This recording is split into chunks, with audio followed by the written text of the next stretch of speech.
And we are live. Thank you, YouTube screen.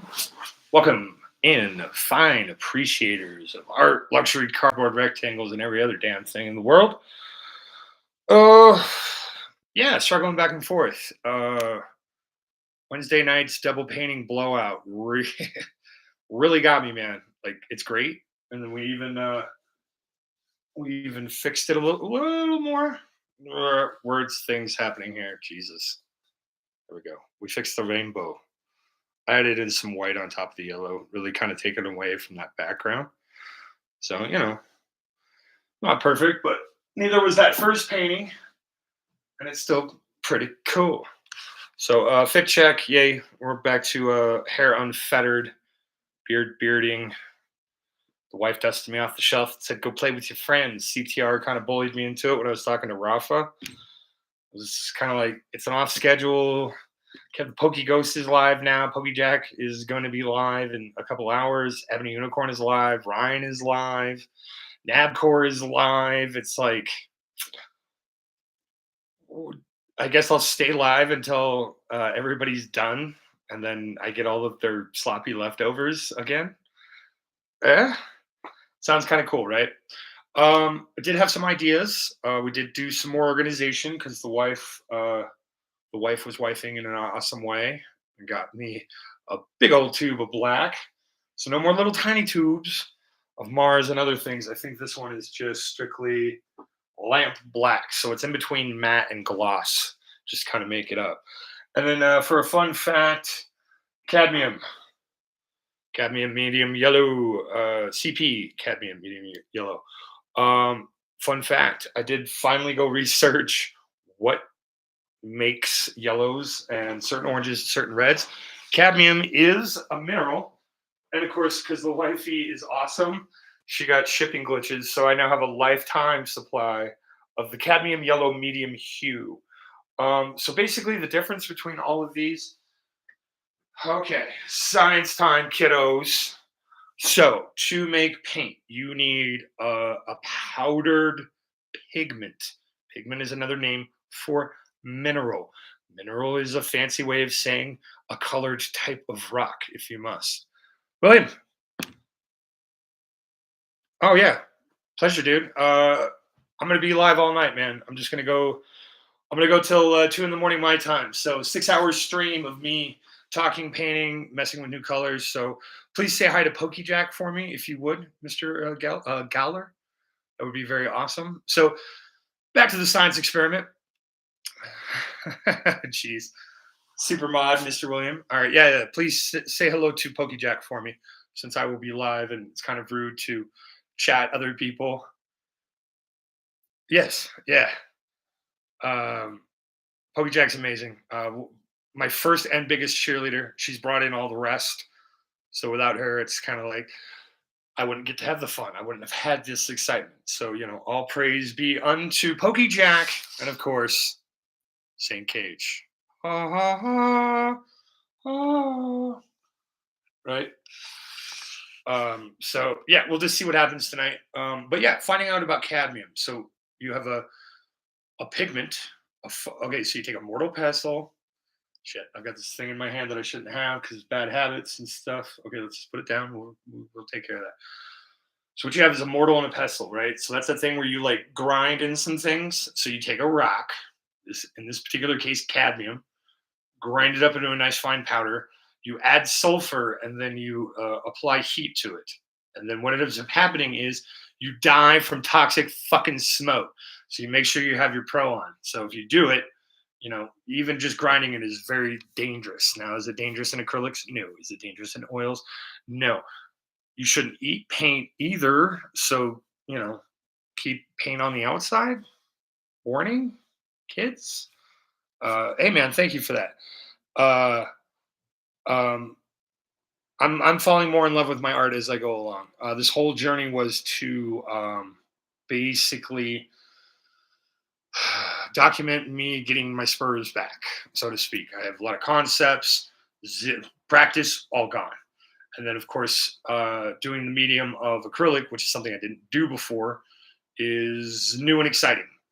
So the trick to not burning out is to always keep learning, keep adventuring, keep fucking up and then just going, well, it sort of works. And you keep working on it and it continues on and it's kind of fun.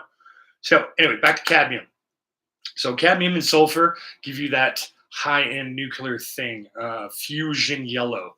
You can also use it to stabilize oranges and reds as well. And basically, you just add in different chemicals, different minerals, pigments, if you will, and then you get the varying colors of orange and red. Certain rocks, certain things. Prussian blue comes from the Ural Mountains. A bunch of other fun history of just paints and painting. And cadmium yellows didn't really pop until 1860. So that should let you know everything you need to know about how dangerous this shit could be if you were going to be at home trying to homebrew your own fucking paints. Like a lot of people are into that shit. Started back in 2020, and it probably continues to this day. So, if you're gonna homebrew some shit, like pay attention. Do more than just like a Wikipedia fucking search thing on it. But some of the history is kind of fun about it. Gives you a little bit more of an idea of what the paint was intended to be used for. And of course, you need 12 parts cadmium sulfur to 3 parts oil to make an oil paint. Acrylic is a liquid binder. Can't think of it. Well, this is what happens when you memorize shit instead of trying to write it down. So, yeah, little fun fact about the history of the color yellow. Your boy is disabled. I have sinus impingements and stuff. So, if that kind of shit turns you off, I don't know. I'm sorry, deal with it. Whatever melodies you got, it'll be kind of fun too. So, I did have some Inspirato. A pink.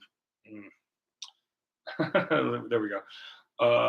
A pink, purple, blue thing. You know what?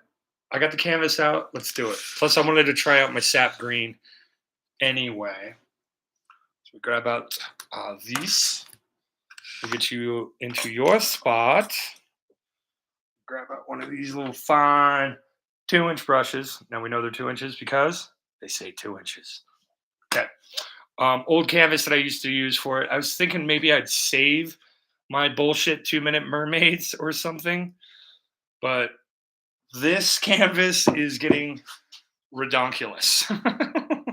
We're on painting number 5 on this bitch, so it's kind of like maybe we should try practicing on this other one, and we can actually paint something on this one. Heaven forbid. Yeah, let's try out some colors. I did want to make some signs and work on Pokey Lawyer Dave's Inspirato. Maybe we finish this guy because he just needs this right here, basically. I mean, technically it looks good as is. I could just leave it be, but the one that always got away that's unsigned, it's like I can never finish it. I can never sign it. So playing with color.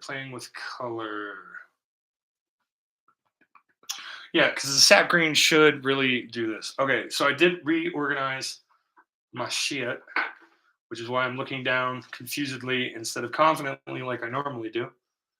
Yay! I know what I was doing. Okay. We lean back. All right. So, sap green. It's the one we got like a shit ton of. And now that I have that lifetime supply of yellow, maybe we do a yellow green kind of number. We kind of work it out from there. But in the meantime, let's just see how. Oh, shit. Shipping. Get a towel. Yeah, I got the dude so excited he's ready to burst. How about that action? Okay, let's just do it right here so you can see. Okay, maybe if I just do it down on the side and get it out of the way. Huh, nothing. Well, this dude wasn't excited at all. Should have gotten a better fluffer for that gig. All right. Do Probably a healthy chunk of this. And let's just see what kind of saturation level we got here. So brightness and darkness, hue. Think of your TVs, if you will. Miss Paper Towel, you go back over here for now. I'm sure I will need you later. All right, let's back you up for the real thing here. Two, 3 and 4. There we go. Bring it back down to the paint. Now, a lot of the things I've been seeing on Instagram and a few other things kind of remind me that most artists don't really go into that kind of detail. What you want to do is you want to stamp this brush like this. Jeez. Stamp it like this. And then that way, when you come up here and you're doing things, you can actually use the bristles to your advantage. So going up like this, bloop, and a smoosh. You get a tree, or you go like that. You can get tall grass layer after layer. Man, this shit is super green, right? And we just pull it out like that. Bam, we've got lawn. You know, even then it's working different angles. Wow, this kind of feels fun.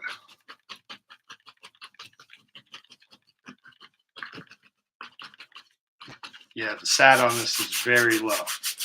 And plus the fact that it's on yellow underneath really does help highlight how fun and layered this can all be. And even then you can go back up.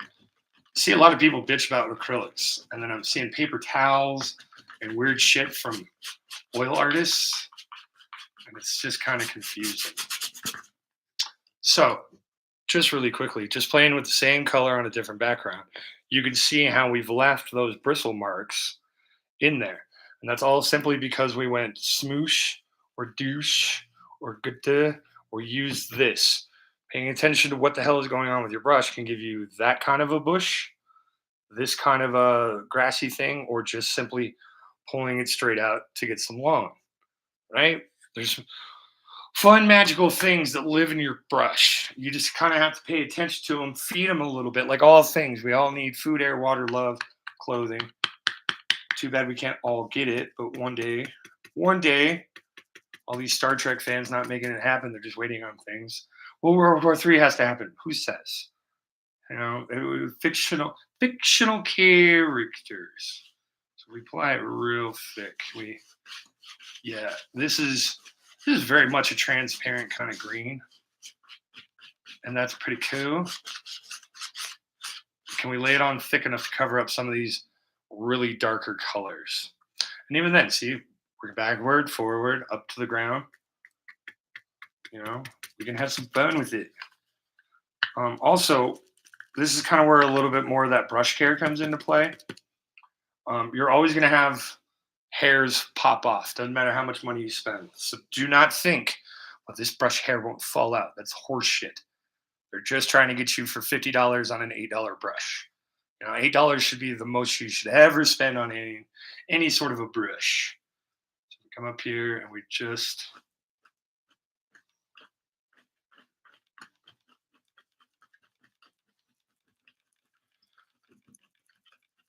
really tap it in there. We got another tree there. Boom, tree. That's a nice boulder. I like that boulder. Let's see if mountain can work.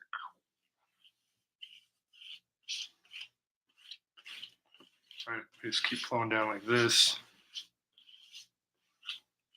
This is where those angles that everybody's talking about. All right, just give you that gentle, swoopy illusion. We've got these other things.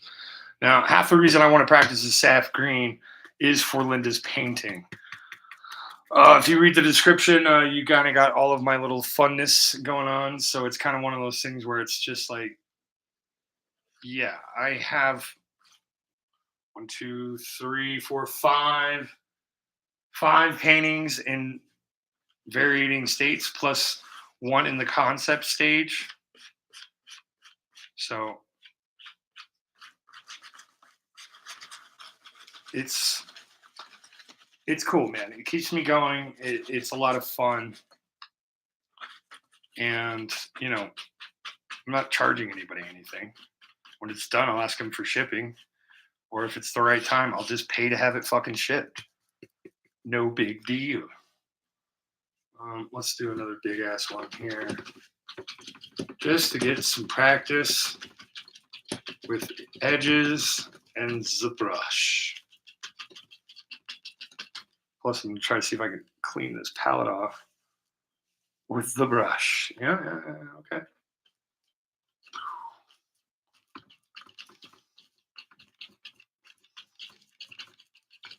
All right, and we're just fucking around with some shapes. Who knows what we're gonna really do? But unlike on Wednesday night when I'm fucking with colors, I haven't really applied to like this, where it's like, oh, okay, what kind of coloring we got? You know, it takes out some of the surprise, some of the guesswork, some of the frustration of art. But usually the second you start, so I was watching something on YouTube about one of the main wood carvers at Walt Disney Imagineering thing, and it's titled "Talent is a Myth." And this is true. This guy has a whole career, a whole wood shopping thing, no formal education, just picked it up and did it. Made it work. And then times were tight and shit, as they always are. And of course, as a true starving artist, I mean, this guy was just like, yeah, man, there was like 15 years there where it was always food banks every week. But I was happy. And, wife and a kid and, pressures and stuff like that really kind of puts the fire in your ass to sell some shit, right? And so if you're in that position, yeah, sometimes you start phoning it in, you cut it in, you don't know if somebody's going to notice or not. And it's those little tiny compromises that lead to the death of your art. So the trick to it is to be aware of these things and to just try not to let it happen. It's going to happen no matter how much you're aware of it or whatever. Something will happen in your brain and it just goes ahead anyway. But that's the other side lesson here. But the main lesson is that talent is a myth. Mozart at age 7, somebody had to provide him with that, the harpsichord, that somebody kind of showed him a thing. Here's the thing, and he had to read it. Michael Jordan wasn't born with a basketball. You know what I'm saying? He had to pick it up later on. So Tiger Woods, even he was messed up as that all is with Tiger Woods. Even still, Dad had to hone and refine him. Had to take him all the time. Something your 10,000 hours have to be put in, however you do it, in a formal way, in an informal way, on the streets, in the schools, whether you start at age 7 or you're starting at age 8,000, who gives a shit, right? It's very nice to be complimentary to people. I run into the same problem. Okay, your art is amazing. I'm starting to learn to appreciate my art because of that. Yo, Sasha, what's up? How you doing, man? Um, Yeah, everybody was going live. I decided to go live as well. I'm like, yeah, I should have gone live last night when nobody was on, but now I'm like, all right, fuck it. I'm gonna go the distance like Hercules. I'll just have everybody. I'll get everybody sloppy leftovers at the end. I'll be like, yeah, raid me. Here I am, raid me. So I'm on my soapbox right now, just trying. Well, we're just trying to let this dry a little bit, so that way, because I got new sap green. Uh, you know, got that new sap green. Kind of wanted to see what it was all about. But we were talking about how success is a myth. Tried and true in practice. If you pick up a brush and put it to the fucking canvas enough times, you're going to catch some things. And the more you're learning, the more you're going to always want to paint. You're always going to want to try something else out. Pokemon scare the shit out of me. Buildings, people, especially hands. Me painting a fucking hand, forget about it, man. Like, eh. Oh yeah, man. I'm good. I'm still very much creatively fucking spent from whipping these two fuckers out. So 2 hours plus the hour for this one. So I've just been kind of like, maybe I should store my energy a little more. Maybe I should do on Tuesday. Kind of wanted to do the sign things. We've got 5 paintings on deck. I got new colors. I need to organize. I also wanted to draw out some signs, so that way when I'm, I don't know, fixing music, taking a shit, technical difficulties, blah, blah, blah, blah, blah, blah, what the fuck ever. I can just throw up a little sign and it's like, hi, here we are. So if you're just looking at the painting, it's like, oh, okay, this is what's going on. Even though people really rarely look and or read, kind of one of those things.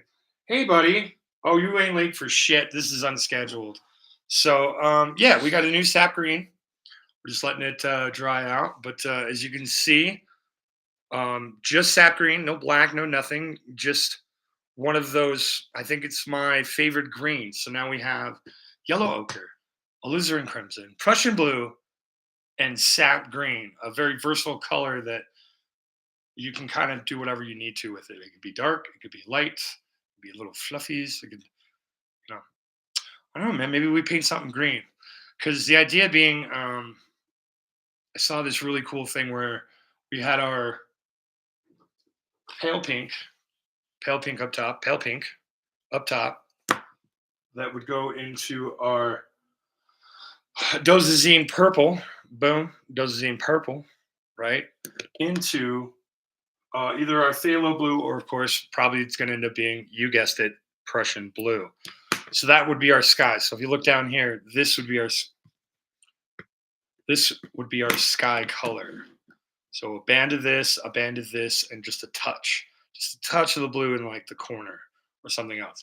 And then we come back on top of that, and then we just go ape shit with the sap green. We just do it, because it would be all nice and purple up here and sap green down here, and it could be really fun. It's one of those things. Britt, how's college going? I assume you got your stuff done. Cabinet looks super fucking dope, man. I heard you only had 3 boo-boos, which was going to be my first question, but Brianna just said it. Like, yeah, she got 3 hours doing that one. It's like, and I think a burn or something else. I don't know. Sanding and real craftsmanship and construction and stuff. It's always fun. Let us check it out. Are we tacky? We're a little tacky. Yeah, right. I assume it's your first cabinet redux plus installing the lights, maybe adjusting the shelving for your plants a little bit more.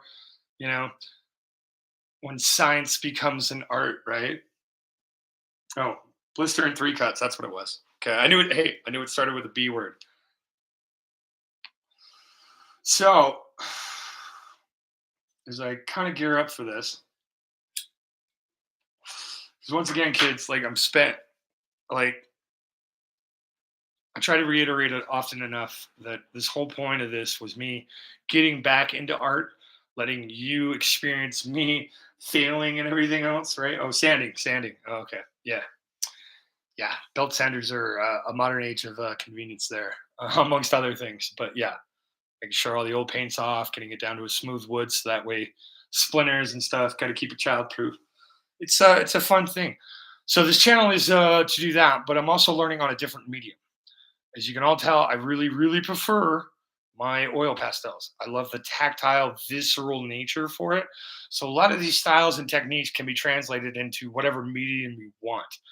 Basic ideas of color theory, application things, layering and perspective. That's universal. There's some basic line stuff that we're talking about here that can go into anything, including the dreaded bastard watercolor, which is always a good thing. Am I on? No, I am on all messages. Okay, cool. Yeah, even watercolor. It's one of those things where yeah, you pre-prep the surface with water or a stain, and then you go through it and da da da da da.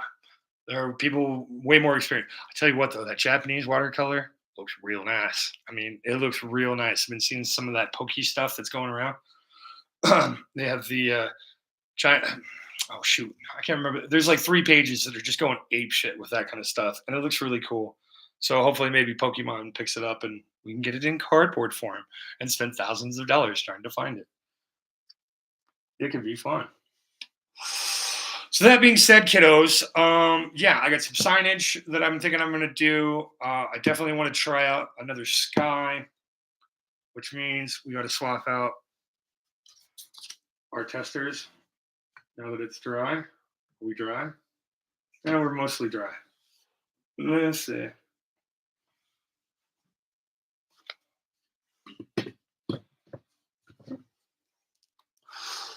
But yeah, my thinking has been very much tight and loose at certain points, more than I cared about, I should say. Let's get another little brush.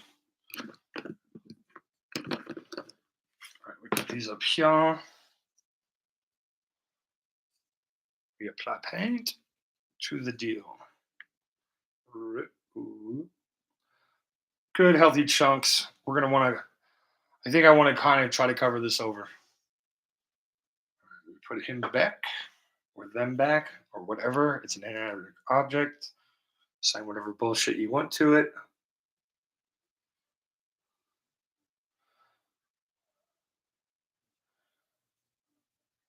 Okay. Okay. And then, of course, we're going to finish it off with a nice. Well, actually, I don't think I need the blue because we have the blue already here.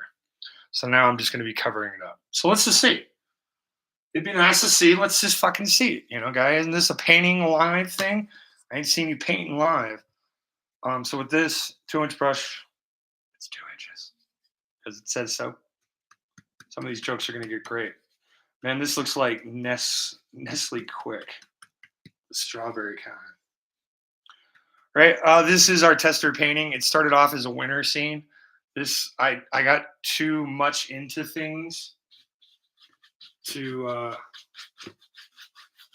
yeah, we should have painted a white undercoat underneath. But maybe we'll get that effect. Maybe we won't. But yeah, this pale, what is this? Pale pink feels like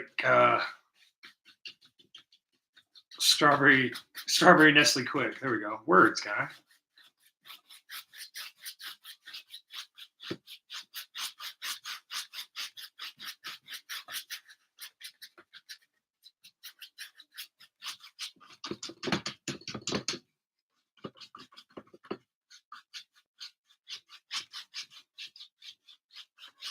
Yeah, we're going to see if all the PokeTubers are going to come on in tonight.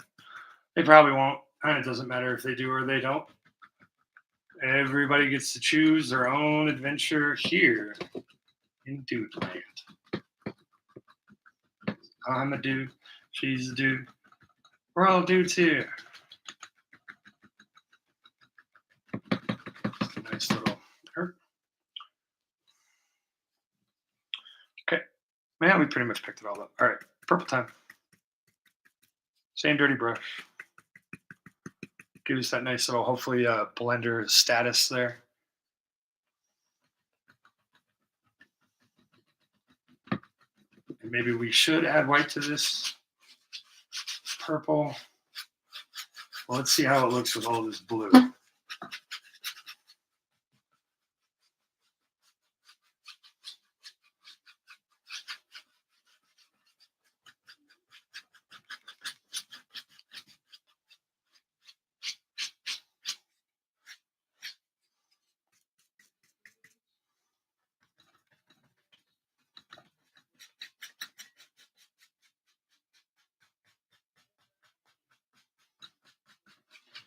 Blend those two colors right in and down. We'll just try to cover up the rest of this underneath.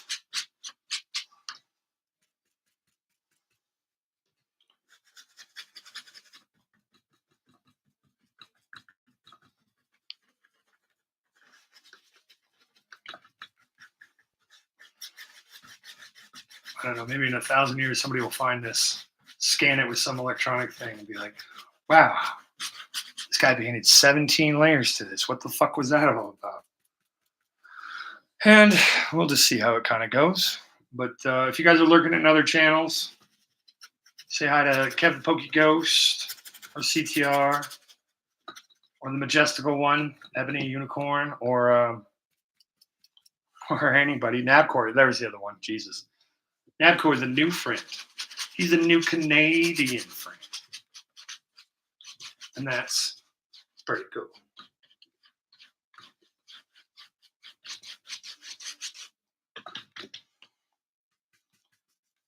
Oh yeah, that brush can pick this up. No problemo.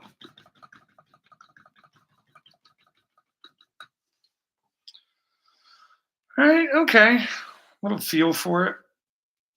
For sure. Little field skis.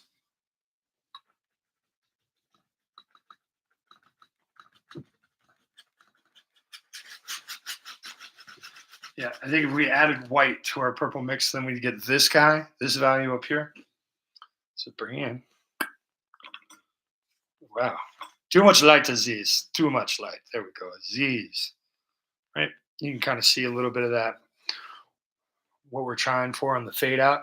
Too bad this is like, what's the magic word? It's not opaque, it's transparent. So we can show the color that's underneath. And yeah, it seems kind of cool. Seems kind of cool.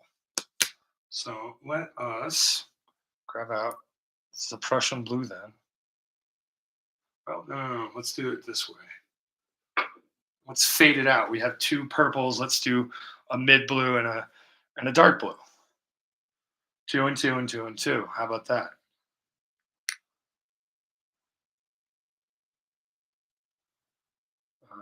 Phthalo blue is your more traditional navy blue. Just a dash of white is all you really need to do to brighten that sucker up for sure, sure. But yeah, let's just cover up the rest of this and let's just get pure color going here. Same dirty ass purple brush.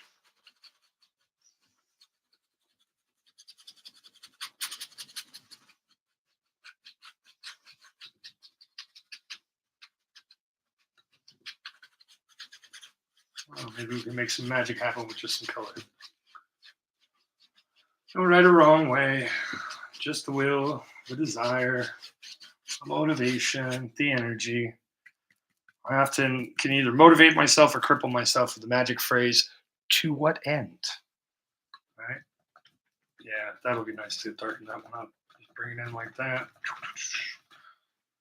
You served your purpose, mighty waterfall.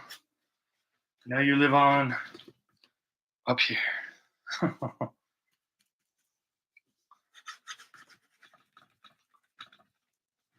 Yeah. See, blue is way, well, it's not exactly opaque, but it's not exactly transparent either. But yeah. You can definitely see it covering up stuff and not being too see-through.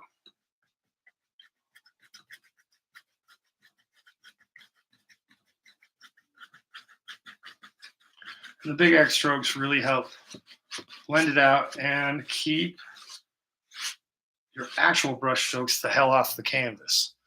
Because a lot of the things that I'm noticing about this one is you can actually see the brush strokes. And I'm like, God damn it, if I would have just taken a little more time. That's okay. These frustrations, we can use them. We can use them by making it again. We don't even have to do it over there. We just use that as our guy now. And we have an actual acrylic version of it. And we can just go from there. We can make improvements on it. Maybe we can scale it down, scale it up. Maybe we make it all clouds. Maybe we just make it a waterfall with 10 trees instead of 3 waterfalls, etc., so on and so forth. Look at that water get all blue. It's blue.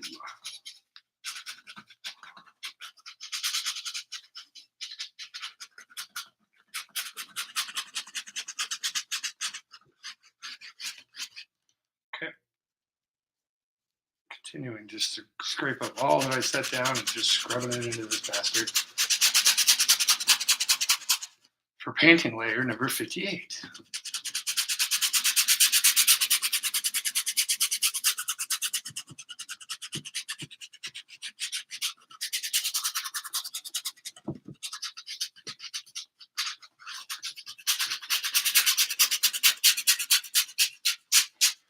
There's even a fun technique that you can do that Bob Ross explains, where you could actually take just a touch of paint thinner, like rub it right across the top, let all of it just drip down, and then you just kind of, while it's dripping down, and then you clean off the rest, and then you have this like misty, weird, abstract whole kind of a thing, and it's kind of cool.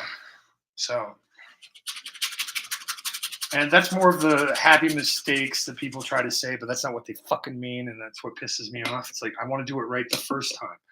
Like when we were doing this one, like it would have been much easier for me to just go yellow straight across, touch of red, and the purple. But instead, what did I do? I slipped back in the old habits, and I went red. It's got to be a circle. It's like we're not doing fucking circles today, dumbass. Like it would have been cool to do it the first time, but on rewatch, feeling bad about it, so I'm pretty much going to change it. No retreat, no surrender. Um, Depends on the situation. In painting, absolutely. In wartime, probably not. You know, probably not. uh, you know, there are situations where it's like, no, no, no, no, no, no, no. If I just go run 50 meters back to my other guys, and if I suck them in, then yeah, we can just kill them all. So then, yeah, a little bit of retreat. It's not a surrender though. It's a false retreat. Aha. So while we stare at paint dry for a second, I feel like the colors could be good. Now I'm sure if I would have done it on a pure canvas, it would have been all right. But maybe even the light magenta would have been better than that light pink, pale pink. So the other thing I also have to remember about this painting is that, yeah, two tones, a light and a dark. So I keep trying to do my oil pastel thing where I apply it, rub it off, and then where I apply the other one, or I apply them both and wipe it off, and then I get little touches of red, little touches of blue. This ain't oil pastel. I have to train my brain into learning those different mediums. So there's also that kind of little bit of a problem there with it, where it's just like, and these are the things that, okay, we're on what? We're on live 11.1. How many I got it in the shoot? 1, 2, 3, 4, 5, 6, 10, 11, 12, 13, 14, 15, 16, 17, 18, 19, 20, 21. No, 20. This is number 20. So there's a couple lives that got broken into trois, so they don't really count. Hey, I didn't want to go to that one. I wanted to go to my current one to get chia. I need my chia. Okay. So yeah, 20 of these later, I've completed 5. So I'm 1 for 4. Plus I have 4 more on deck. But then we kind of learned some things. We got to appreciate some things. I had to change my setup. I'm no longer ham hocking it over as much because God, that really hurts to look at. It really, really does. So while we got this in here,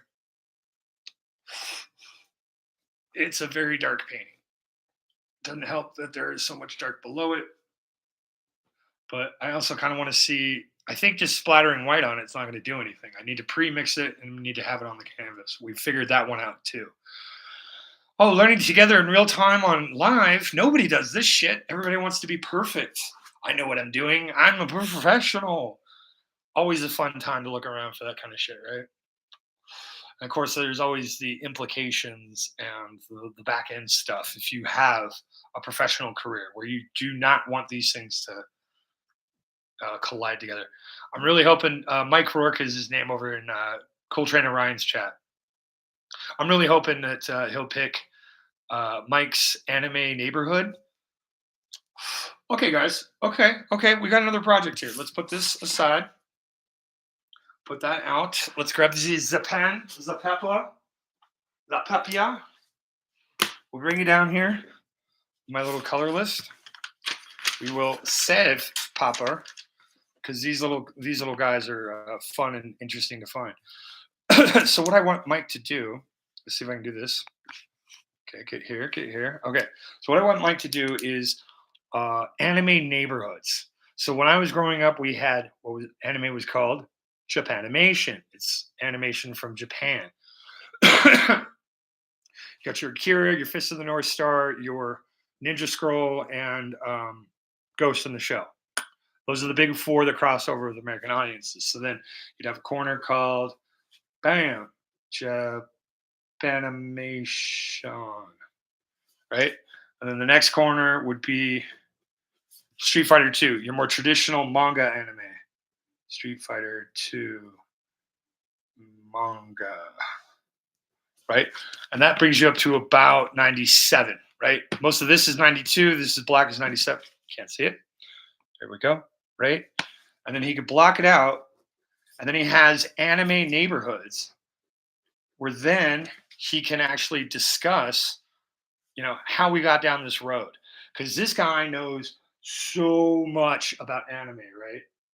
And it's so fun. And it's one of those things where He's timid and he doesn't want to do it because he's got a whole work life and everything else. And it's just like, I get it. I don't mind public speaking. I don't mind being in events. I don't mind being loud. I don't mind being quiet. I like being entertaining. A lot of people like the idea of entertainment, but they don't want to be the one entertaining because what if they suck, right? Oh my God, boo this man. And then instantly everybody's got vegetables and fruit out of nowhere. At least maybe it's just me. But it's just one of those things where it's just like a fun idea. And then you could build all into it because you have to have all this brand integration and things. And when you're trying to do something new, it really is helpful to have a plan. So well, that's all we're doing with that one. We'll save this right by me. We'll probably start whipping out some other fun things. Uh, Signage. So that way, oh shit, dude needs a soda pop like I do now. Time out. Right? Boom. Time out. Somebody take notes. It's not like this is live and recorded. I'm not going to rewatch it. I forgot a soda pop.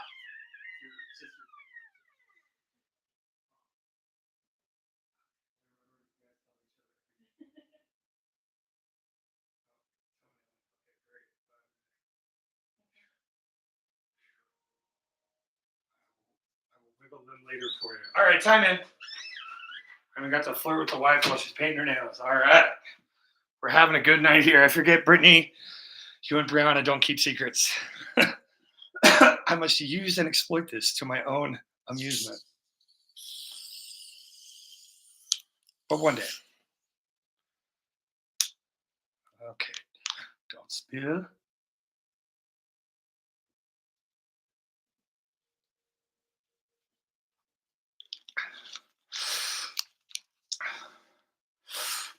Okay. Okay. So I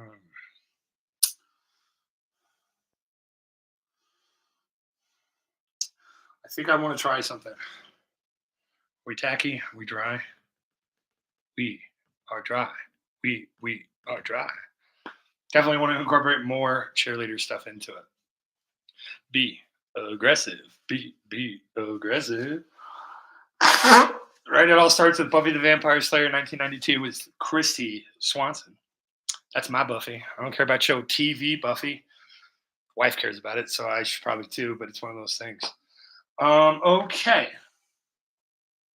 So what we're gonna do, we're gonna do one of those sweet value swirls. And what I mean by that is these are all values of green. Starting lightest to brightest. I know you guys have seen these on the webs. So yeah, we've got a 5-color little thing. So what we'll do is we'll squirt out a little phthalo yellow green here in the middle. Next step, bam, we mix it together. So on and so forth till we cover the whole fucking canvas. This is a nice exercise. I'm picking green because it's the one I have the most values of. And it's also the one I kind of use the least of currently in my current format. A lot of blues, a lot of blacks. Okay. So thank goodness I have extra brushes. We're using, you guessed it, 2-inch brush because it rustedly says 2 inches. There we go. 2 inches. 2 inches. Okay. Yep, that one is excited from shipping. Okay. Thank you, down. Now it's the center, and we'll probably come back with white to give it the true.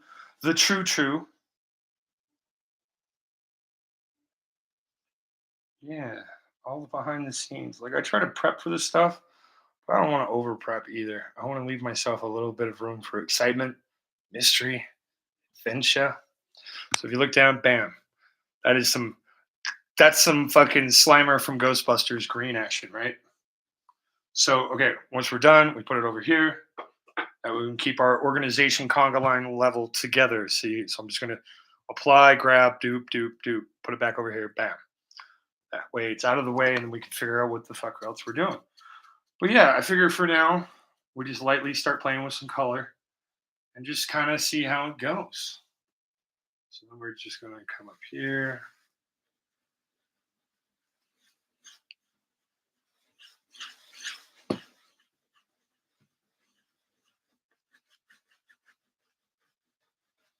Doing these kinds of things really help you see how the paint is applying onto the canvas. What is thin? What is thick? What?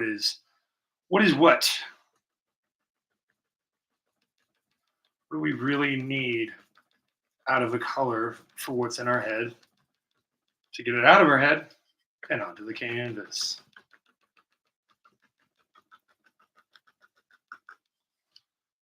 How much paint we really need when we're doing something like this. Now, isn't that interesting? Like yellow, but now it's green and the blue. That's kind of interesting. Didn't expect that kind of reaction. Right, let blue shine through a little bit. And there we go. Okay.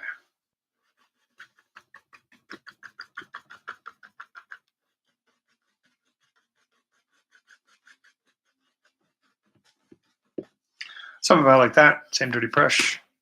We're now on to permanent green light. Plus, this gives me a chance, all those new paints that I got in shipping, to actually open these fuckers up and figure out what's going to spill out or not, as opposed to letting them sit on my counter for a year and like on a high low pressure day or something, it all explodes or something. You never know. So you can see it. It's just I don't want to call it minty green, but if we added some white to it, man, this shit could be minty green. No problemo. So we're going to leave the core there, but we're just going to come in right on the outside. Watch the way we do all of our skies up to current. But we're getting there. You know, we're gaining some confidence. We're learning, we're remembering, we're continuing to mess up, we're judging ourselves, we're getting real critical, and then hopefully we fix it before the next time. Isn't that the way it always goes?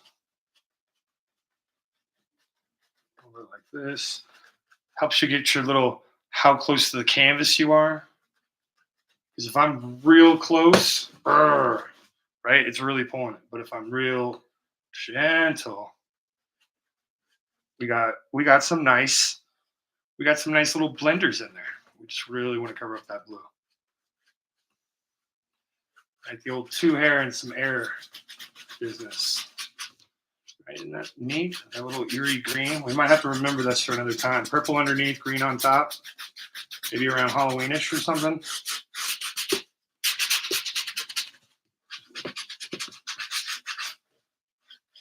Oop.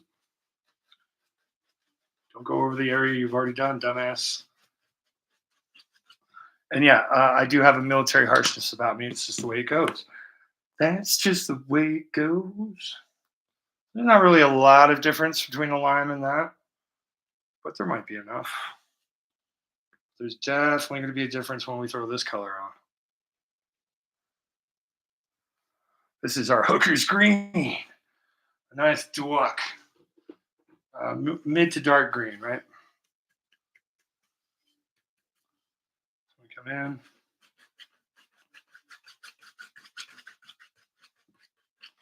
And you can see how that soft blend. That's what I'm talking about. I'm talking about with like how much pressure, how close you are to your canvas, paying attention. We're just not giving a fucking just bleh, you know? Options are yours. You paint your way, I paint my way. If we paint the same way, I'll call Pokey Lawyer Dave. No. Because then the Bob Ross company might come after me too. But when you are blending those edges, remember, use up most of the paint on this so it's somewhat of a dry brush. You're still going to get some color contamination, but it's going to be okay.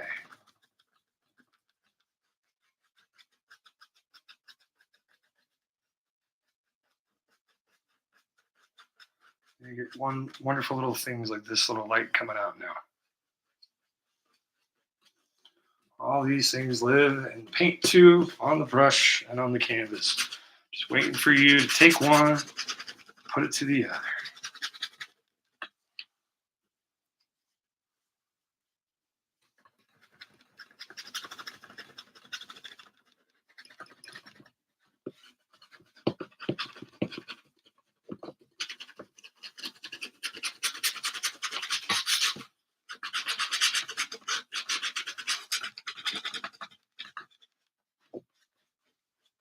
Now, the idea behind me practicing this one is because long neck Shay, not Seamus McCary in chat, actual Hollow Hunter Shay, he likes purple. So does Kev the Pokey Ghost. This one was kind of for Kev the Pokey Ghost. Starting up on him. Portal, hole in the sky. I don't know. You said you wanted some misty green stuff on comments, Brett. So maybe we come back in with some darkness, make ourselves a little path, call this fucker a painting. I don't know. Maybe I stop. Maybe I quit. God, please. No, I've already opened this one. Okay, good. Kind of hot in these rhinos. Okay, now this is more of your green blue, phthalo green. Phthalo is kind of one of those greenish bluish hues ones, like hazel eyes. Could be one or the other, but it's in that zone. Depends on your mix and what you're doing with it. Are you adding black? You adding white? What you doing? What you doing?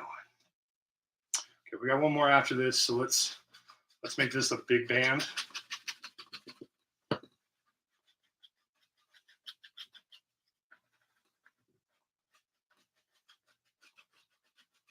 What color?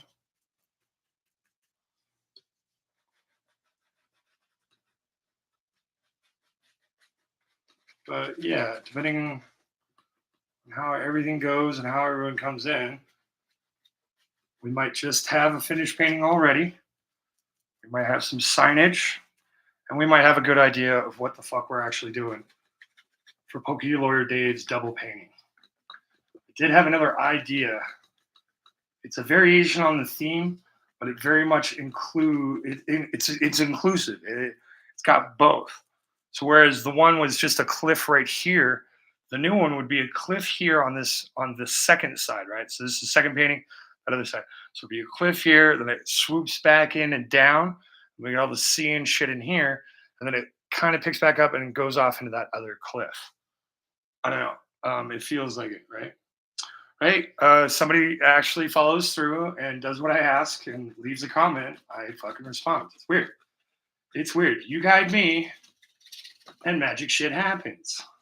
How does this all work?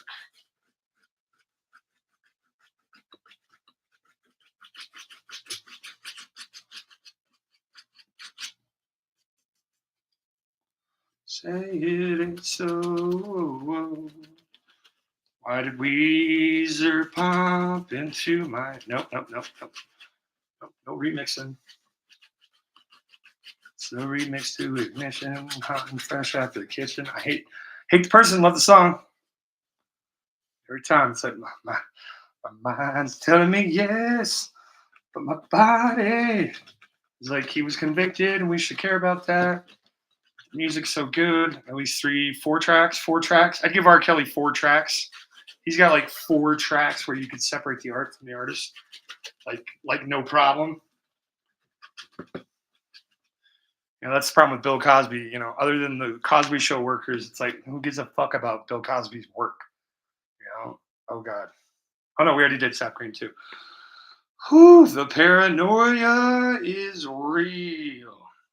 Now that I know I have 4 of these tubes, I'm being real goddamn generous with it too. So, let me get my little guy here.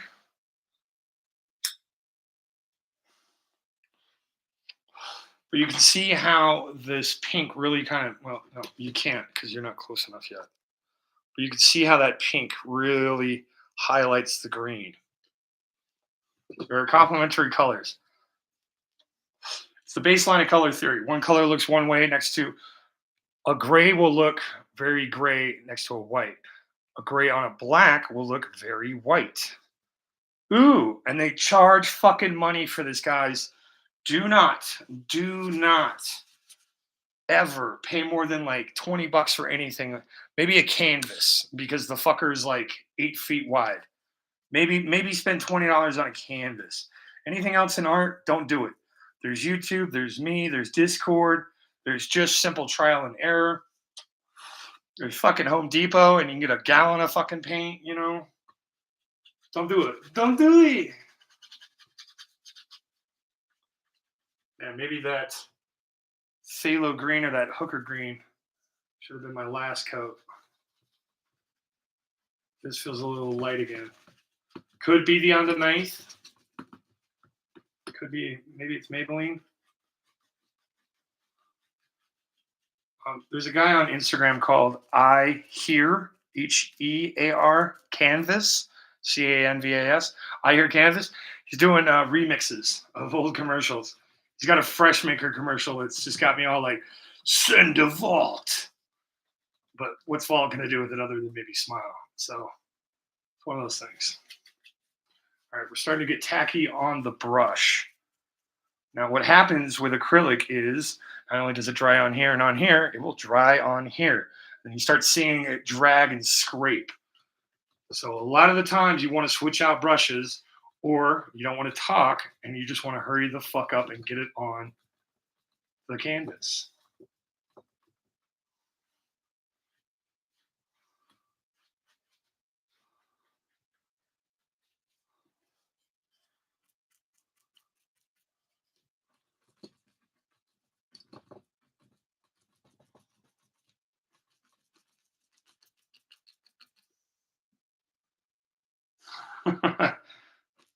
Student discount? I don't know. When I was a student, I was always trying to get the student veteran discount. I was like, both apply. Give me two. Utah, make it two. Most of them just fucking looked at me funny. A couple people actually smiled and laughed. And then other things happened, but I don't want to get them in trouble for things that they no longer work at, you know, or morality at the current jobs or whatever. We were all young one at once.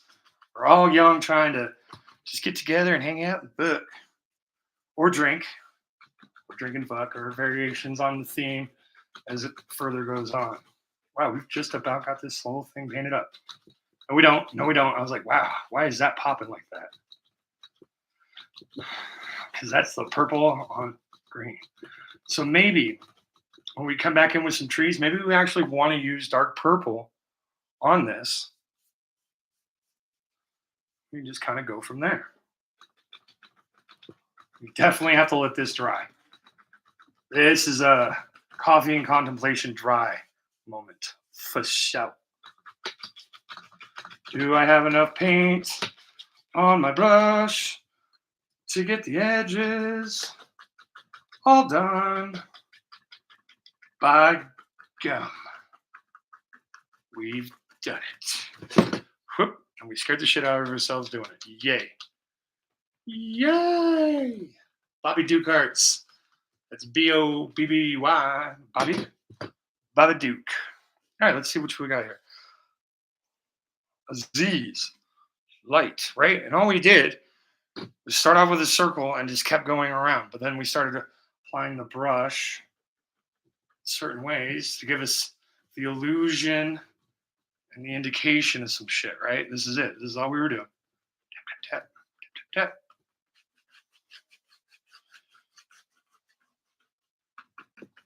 Okay. And conveniently enough, look at that.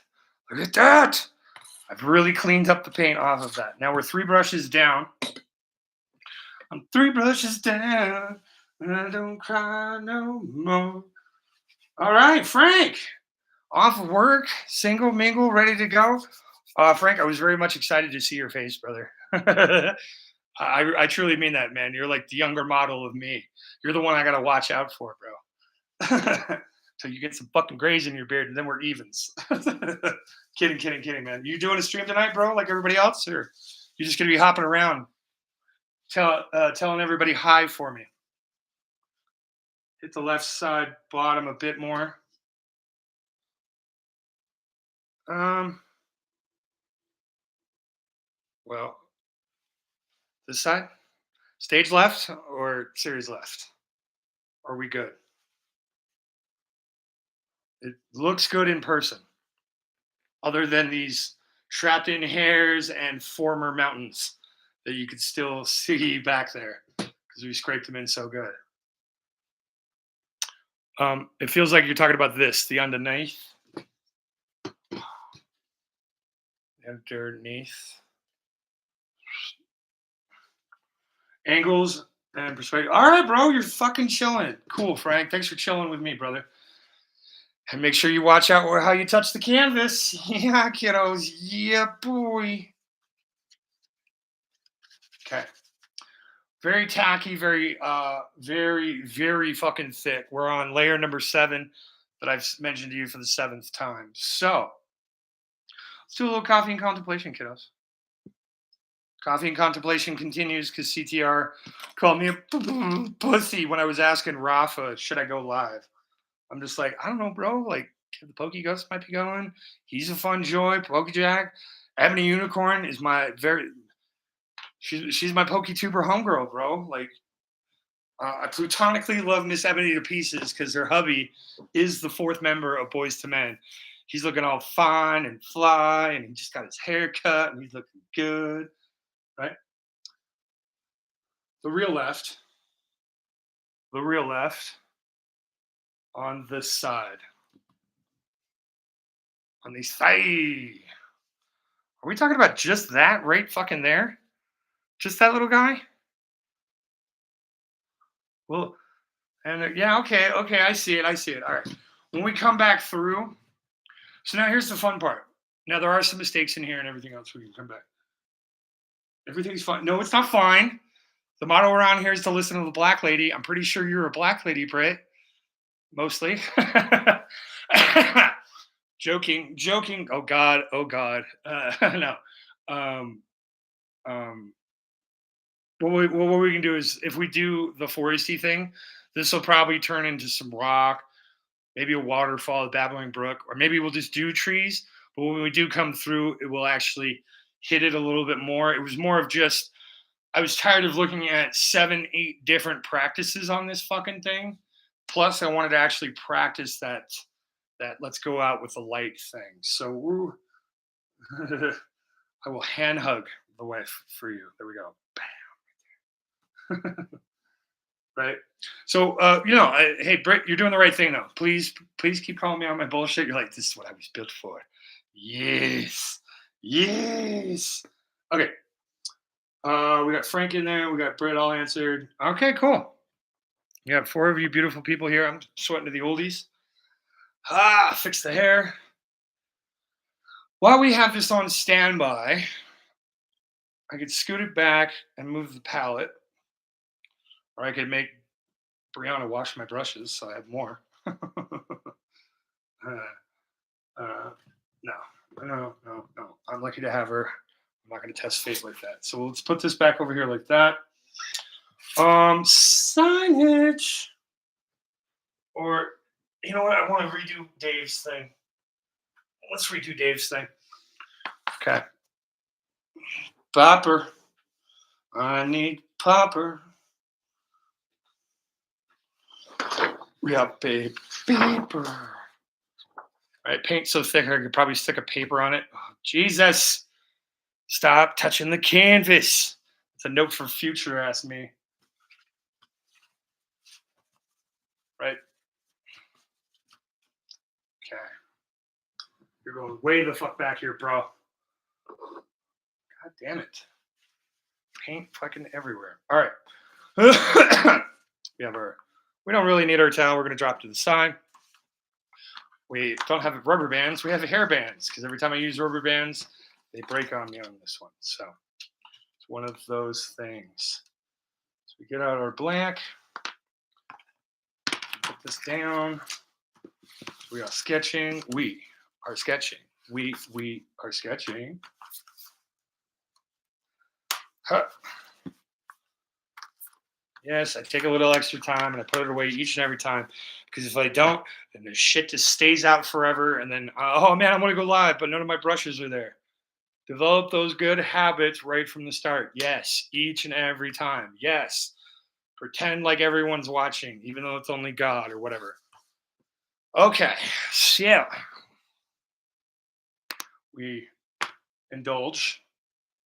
It is coffee and contemplation time. We indulge.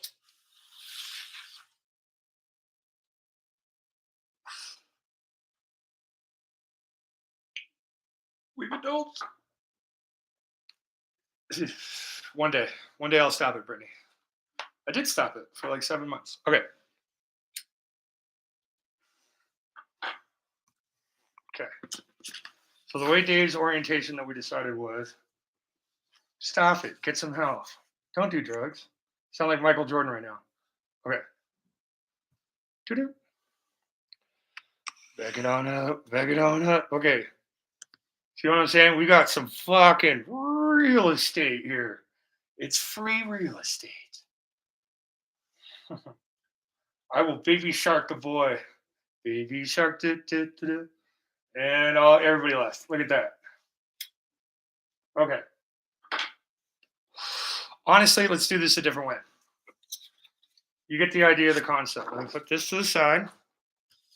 Bring this back in. He's wanting to shift and adjust on me. I'm down. I think I'm down. I think I'm down. Okay, here we go. We got it halfway for me, halfway for you. So, with the original, we had that cliff that was all right here. So this is going to be the right side of the left side of the painting. Left and right, this is right. Okay. Oh, touching the wet paint. Yeah, I don't learn. It's one of my issues. Okay, so what I was thinking was similar concept as what we had on the left side, but we do it a little bit micro. Let me get this paper off my crayon. Get off my crayon. I don't know why you said get off my lawn on one of my comments, but I'm sure I was being an old man shaking my fist at clouds or something. So about the horizon line, just above it, we're just gonna drop in this. What are we filling here? About 2/3 there. Okay, and we're just gonna drop it on down, right? And then the line's gonna come around like this, something like this.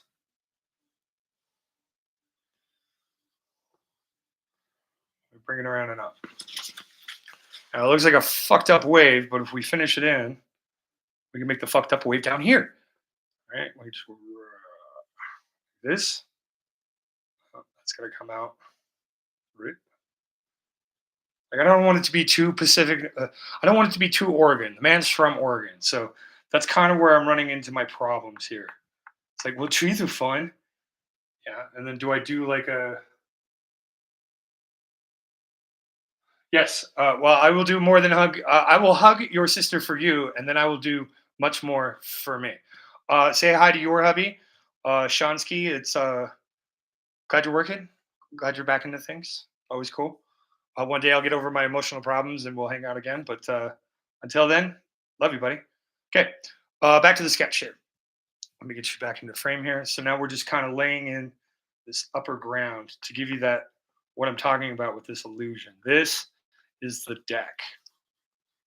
Okay, right, and then the deck drops down to about there, and then this. I'll probably have to pick this up in like or something, right? But this is where all of those rocky cliffs are and everything else.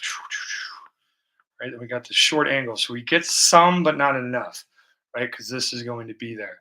We come in here with a nice other little, right, or maybe some more Rockies or something bullshit down here, Bert. Keep that crisp line so I know what I'm talking about here, right? And then about here would be the C line.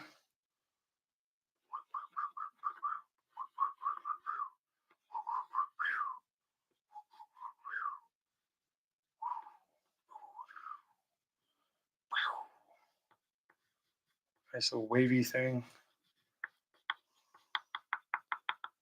that all in. Something about like that.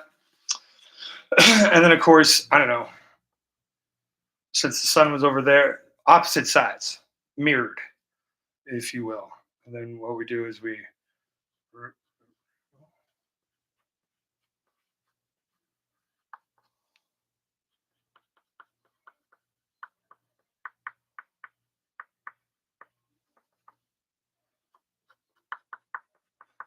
come in here for that underneath shadow. He falls right into the moon. Breaks something. I don't know. This is what sketching is all about. We're just gathering ideas and concepts, right? Just we don't want to do this on the fly. We could. Probably what Dave actually wants.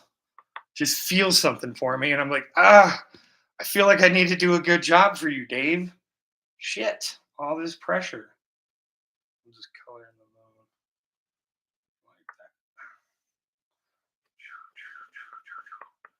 that. Make it a sun moon thingy. I don't fucking care. Right? Okay.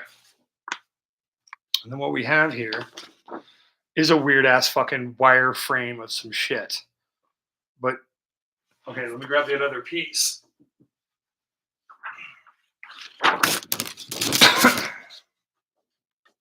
But up here like this, right? We just need to marry the rocks a little bit better. And I think we got it. Like we got the bottom rock here, right? But then we just do another guy. Well, hey, I tell you what, let's do that because we can do that right now. Okay, we got this little guy over here. We need to bring over. Come here, sweetie. Line up. Okay. Right, and then we can just bring this sucker down right like this. It might look weird, but of course, this is just an idea, a notion, a vagary.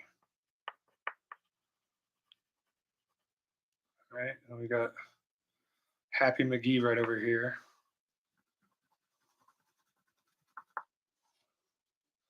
Where are you going? Do not go, Pepper. I need you. I miss you. I've never actually seen Cabaret, but I've seen Beer Fest enough that I'm cool. Right, boop. Something like that. Put this down for a second. Pick back up our indulgence. And then there were two. There's one other person lurking beside myself. Nice. Okay, but now that the sister-in-law is gone, I can talk all kinds of shit. No, no. That's not how this works. All right, Frank. Shit. I thought it was bad when I forgot about Dre today. I did something worse. I forgot about Frank. All right, for posterity's sake.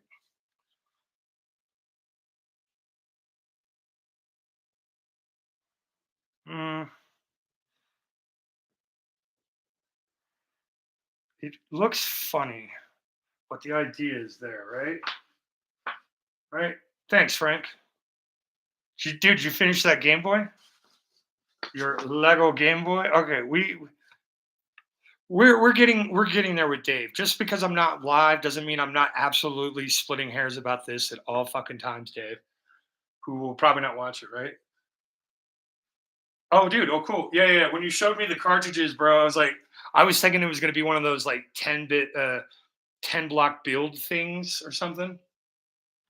But then they were just pre-done. But then they had the fucking stickers for the screen portion. I was like, okay, okay, Lego's doing some cool shit. That's kind of rad. Um, Although I hate the fucking Lego Pokemon, I'm like, dude, really? Pikachu really needed just three pieces for his little face. You couldn't make that like a 5, 10 Technic thing. They probably don't even make Technic, but whatever. But I've seen some of the Lego builders do some cool shit. Like Charizard's easy, it's kind of flat. I get it. Roundness with fucking square bricks. I understand. But I'm like, that looks like shit for what? $1,000 is what it was, or something like that. $400 to $1,000. Oh God, it was just kind of weird, kind of interesting. But I could be wrong here. I'm not really that big of a Lego guy, nor am I that big of a Pokemon guy. So it's kind of That's one of those things where it's both there. But to reiterate that point that I keep saying, um, somebody doesn't have to be wholehearted into the same shit that you are for you guys to get along. I'll give you an example. When I was first starting to date the wife, wanted to do anything she wanted to do.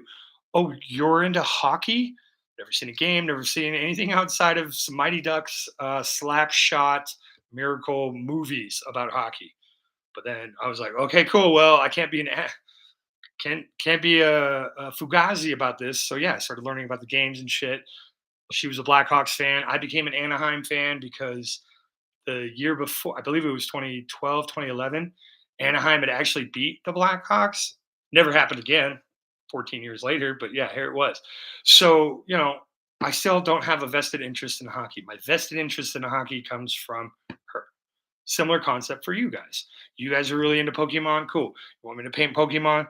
Give me some time. Let me get my skill set under my belt. And then, yeah, I can keep going on. Be like, cool, we have painted all the landscapes we could ever want to paint. Let us paint landscapes with Pokemon. Let us just paint Pokemon. Let us do all the things. I especially want to do Kev the Poke Ghost, Pokeballer Alice, and of course Raw Philosophy. All do amazing card art. Just some teeny tiny little guys where I'd only get to use these little bastards. No more 2 inches of glory or anything else. Teeny tiny.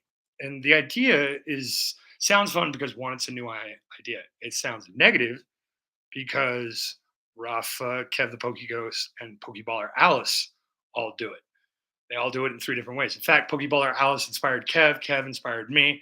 So we now have three generations of goodness plus my little stepbrother Rafa. It's like, hey buddy, thanks for adopting me, Rafa. Right? And so then the trick is well, everybody's got to be original. Nobody wants to copy. And it's like, God damn it, man, there ain't nothing original under the fucking sun anyway. If you tip your cap to these people and you say, yes, these are the people that I watched. If you want to catch up to where I'm at, go back and watch all their channels and shit. Or even more shout outs. Or, you ask them questions or they get to come on. And, there's other things that could be developed there. It's not flat out copying.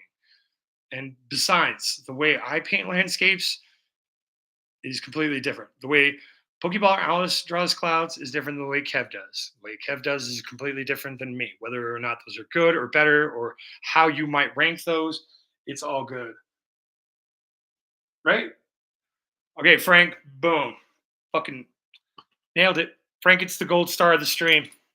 I figure you see there's another sign that I can make. I can get a little actual gold star of the stream and like I'll actually draw out a gold star, and then we can have them, and then everybody can see what's the gold star count, and little fun things like that. So thank you, Frank. But yeah, you fucking nailed it, dude. I don't know a ton about Lego either. I just enjoy them. Don't know a ton about Pokemon, but I just enjoy you guys. And if I want to keep up with the conversation, I better feather myself in and actually, start learning about it. It's not that deep. It's not that complicated.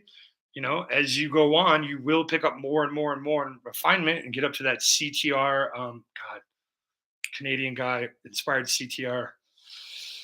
It's not Andy. It's not Aardvark. It's not Arvin. It's that person. Anyway, Ryan talks about him all the time. I watched him too. It's kind of fun. In the magic world, his name is Tavis King, right? Tavis King knows all the shit about most of the stuff I know about printing. It comes from Tavis King. We're on a side tangent here, but it's fine, right? And that's cool, man. And you don't have to be in everything, or you do be in everything. And it's kind of fun. And you don't necessarily need to watch the One Piece manga to understand the One Piece game. It sure as fuck helps, especially if it's in a different language. It's like, what character, what name, what a value? How do I find it? They don't even have numbers at the bottom of their cards. That's so weird to me. But it's still better than sorcery. Sorcery is weird. It's just a bunch of fucking weirdos coming together. I just want to jerk off to cards, man. I just want boobies. It's like, dude, there's okay, cool. You want to do that in public with your friends, man? You're just so it. White Schwartz does it too. I gotta get off my high horse. I'm starting to get very midnight at the dock conspiracy. All right, looking at the shine. Our super top layer is almost there. we can have this done right. It's kind of one of those things. All right, Frank. I think yeah, you are here. Let me grab another sheet of paper. Paper. So my problem with the signs is it's a white piece of paper. I could grab a Sharpie and do it. But it's like, well, do I want to paint these fucking things? Like, how much time do I put into a sign? At the very least, it's going to be like, be right back, and then like some filigree flowers shit, you know? Like, Frank, how do you do it, bro? Do you do signage? Well, no, Frank, you're fucking next level high speed with the fancy computer. I am simply running off of the webcam purely off of YouTube Studio, bro. No OBS, no Nightbot, no Streamlabs, nothing. It's just me, the chat, and the screen, and the health of my in-home Wi-Fi. Right, right. You would have Streamlabs. So if you didn't have Streamlabs, brother, what would you do? Would you do? Because like, oh shoot, the Price is Right Pokey Puller guy. He had a little card off to the side here that he had. So maybe I do cards. But there's another problem. The only cards that I have left are in my Hoenn EX10. So they'd be bulk from Phantom Forces, Shining Legends, uh, right? Some other cards. So then if I did it on those cards, I'm pretty sure everybody's gonna be pissed. Because a couple people were like, dude, you were slapping those cards down. I'm like, yeah, it's not a disrespect or anything. It's not a diss. The fucking Tarragon was $4. You know, it's like, are you really that? The fine line between bulk and regular cards and people's like clutchiness towards it is crazy. Like I understand having a signature on a fucking SIR Mewtwo from Destined Rivals, that might hurt some people. You know, probably don't want to do that. But neither am I going to shit on these cards or do anything. I'm like, some of these I really do care about, guys. The ones that I really don't, yeah, why not? Oh no, dude. No, I have the rubber band stack, but then I would have to ruin the rubber band stack. Because that shit's all from like Fusion Strike and but wouldn't it be more badass to make the cards out of fucking that and be like, vintage bulk? That's different, right? Fucking first edition base set energies are $2. You know, I should tell you everything you need to know about vintage bulk, right? Small canvas, like actually, Frank, I do have those. I mean, like a dry erase board would be fucking like primo. Where are you? Hold on. Holding on.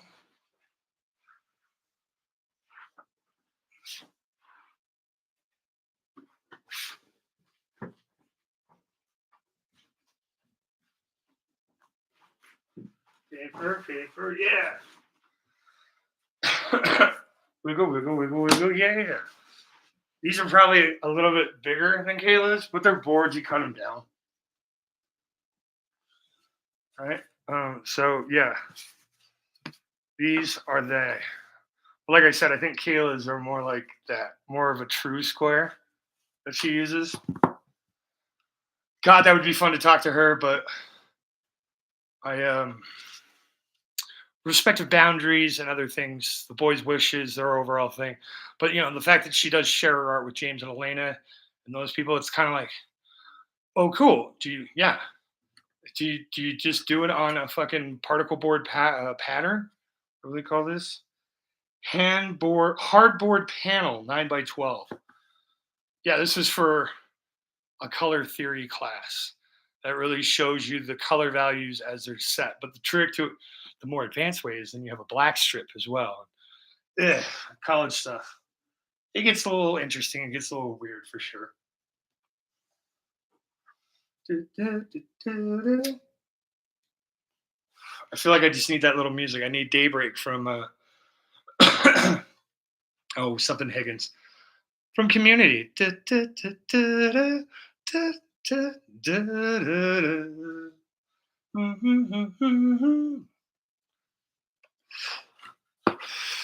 So,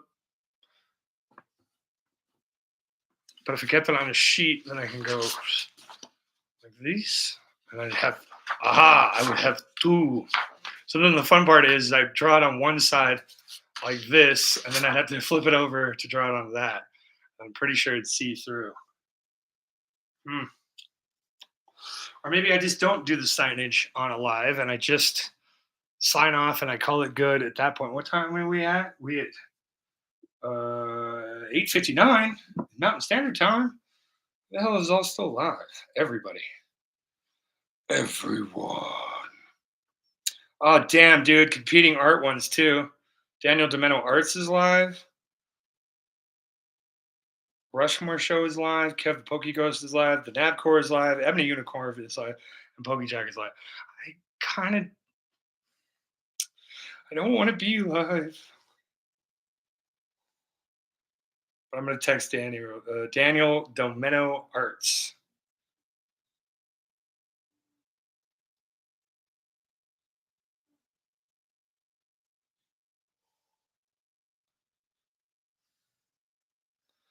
Yay!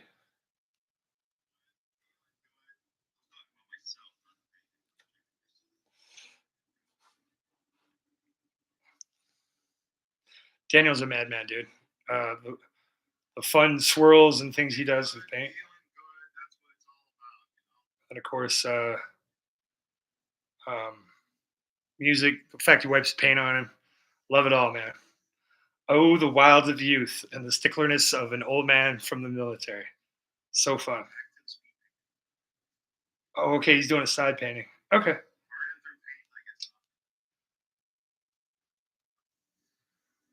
Oh,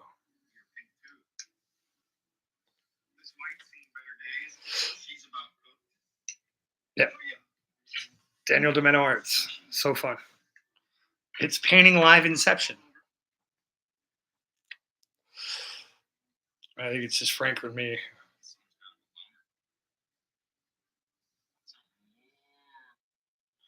Okay, back to me. No volume. Right? Yeah, he does. Oh, geez, I have Frank on here as well. Okay, yeah. Daniel, yeah, he was like the last person I needed in my infinity stones of going live. First, of course, being a Nerd Chase. Got the Pokey Ghost is on there. Daniel's on there. Few people on that list where it was just kind of like, well, why not, man? I kind of want to do it. I want to. Well, I'll see. We'll see how it goes. But yeah, we're gonna put this on the back burner again. I don't know. Ryan made fun of me because I was asking Rafa if I should go live, and Ryan's like, "Don't be a pussy, just go live. Don't ask anybody." It's kind of like, yeah, man, but maybe I want them in my chat, and if they're busy with somebody else, don't go live. It's not that I don't want to go live. I go live on Tuesdays and Thursdays. This is a bonus episode, right? I had no idea this was going to be here, but yet here we are. So yeah, he does have some merit, but on the same token, it's kind of like, first off, my statement was specific to a person. Did not say Ryan. I said Rafa. I wanted Ryan's opinion. I know what Ryan's opinion is. Do whatever the fuck you want to do, and don't apologize for it, as long as it's legal. That kind of a thing. And the Jersey, just a sweet boy from Utah that's seen the world, and I just try to be open minded and somewhat fuck you, but kind of that's okay too, sweetie. But he's trying to get his goat with the. Do you know how much energy it takes to do a live?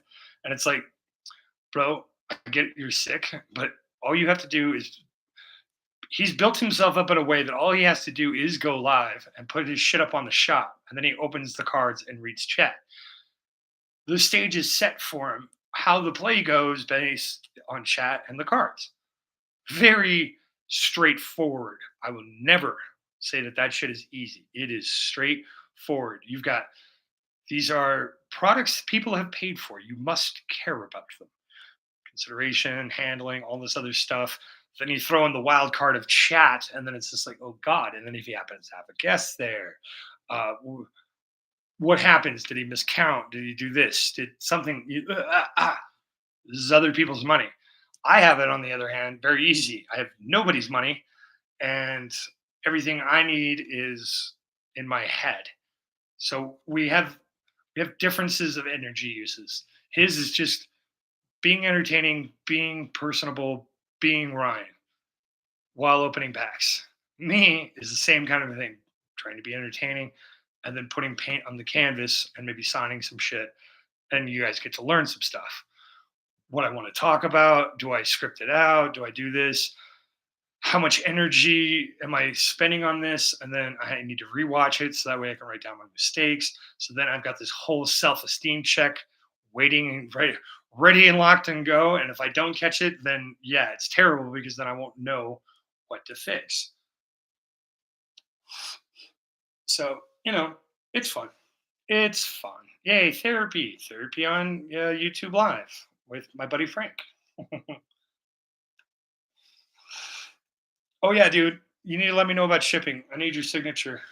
We are going to be doing my next little impromptu live. We are going to. I got to figure out the logistics. I'm pretty sure what we're going to do is I'm going to take these down and I'll bring you like way close, like way close. Right? We'll take these down, and then we'll use this back wall, and we'll start laying out the signature cards. Fuck, we could even do that tonight. I don't know, Frank. Do you want to form a subjoint committee of two, and then we'll just figure it out, and then we write down a list of other people that we need signatures of, because, and then how do we do it, bro? Okay, so we could do it by clustering. So then, King Dog for me would be Retro Rick. Retro Rick is a toy tuber. He's got the shop in Arkansas, and his convention is very similar to a lot of video game and other people kind of thing. Because of him, I used to watch him for the trivia stuff, so I was up on trends on shit to buy for people. He was in California for a convention with the Pixel Game Squad.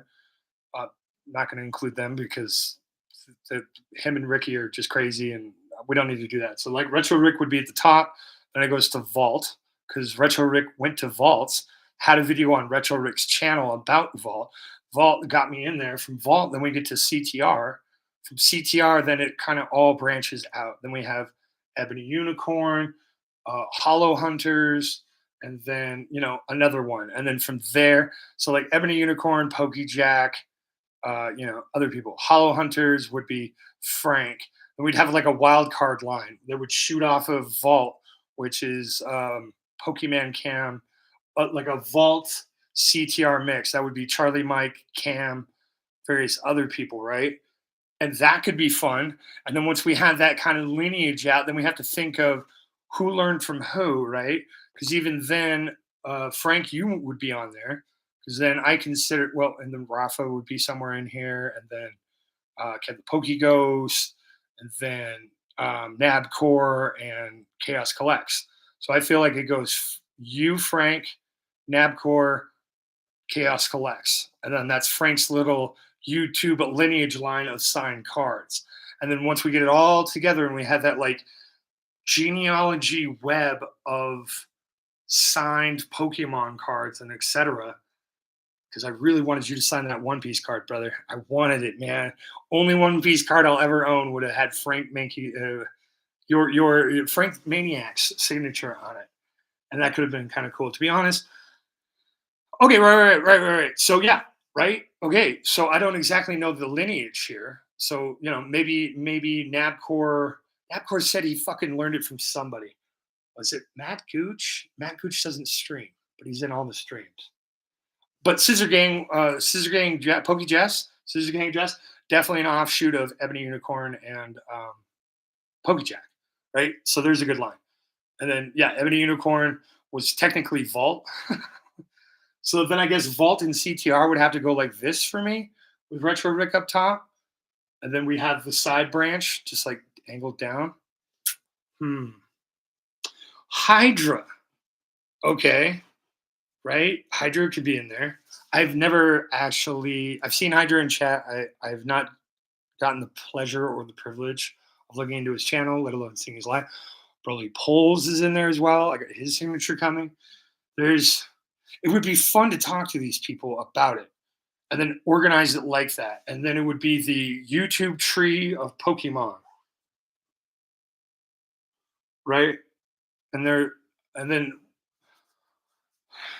See, the funny part is then everybody's gonna be like, "Well, where's Rev's signature?" And I'm like, I don't really want Rev's signature. I want DPM signature. I don't want any of the top fives. They got a million and plus subscribers to them. No, because there's that many people there. They could possibly personalize it for me. Like Jack winning on DPM's little giveaway was so dope, dude. Like just hearing about it. Like I know Jack, I know DPM, and she won something from him. So cool, man. But yeah, those guys have like 10 million people. So there's not going to be anything of significance there other than the fact that it's them. It's like, well, if we're just throwing up fucking people for them, like, I guess we could be here all day. So yeah, Hydra Collects is definitely a hole in the collection. Definitely need to maybe check them out there. Corruption might be in there. We do like a Canadian wing. Then we can get Laura Damfax and uh, Space Sailor Cadet, Danny from CTR. Then we get into some chatters and some fun things because there's a lot of cool people. Charlie Mike, for example, that's awesome. He doesn't have a channel. Oh man, I wish I knew more about Charlie Mike. So with Pokemon Cam, I have the Diet Coke thing because we were talking, and we were talking about Nerd Chase and how he's Simple Jack, and it comes from the movie Tropic Thunder. So then Cam very generously admitted to me that on the job he's more Les Grossman than anything, and that he Diet Coke, just very much yelly about it and kind of a thing. And I would love to find something for that with Charlie Mike. I've been trying out, and you have my axe. He batted that shit away like it was nothing. It was like, doesn't mean anything. Which is, again, back to that whole thing I was talking about with the signatures. These things have significance. Like calling Shea, we're going to start calling Johnny Yanni, like Yanni, or Vanya, if we want to stick Russian with it. Or we can call him Garlic and Shea, right? Right.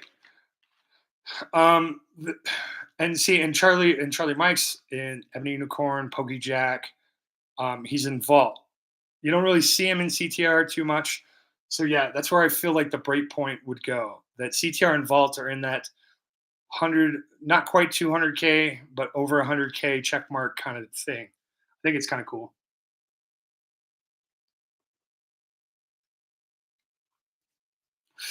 But dude, the Hollow Hunters for only having like 1.6. Oh shit, Goopy. Goopy's got to be in there somewhere, right? This is where I think actually starting to lay out the cards. We lay out them down here. We pin in a sign, and we talk. Maybe if I get okay, we're thinking. We are thinking. We are thinking. Okay, now if I stick with my plan and just stay streaming, and Frank, you're a sweetheart for it because you're giving me a little extra goose that I'm not just talking to myself and no one will rewatch this. And it's like, yeah, this is why I didn't want to go live, man. I don't need people to watch, but a couple people, that would be kind of cool. But there are way cooler people on than me because I've already been on 4 fucking times this week.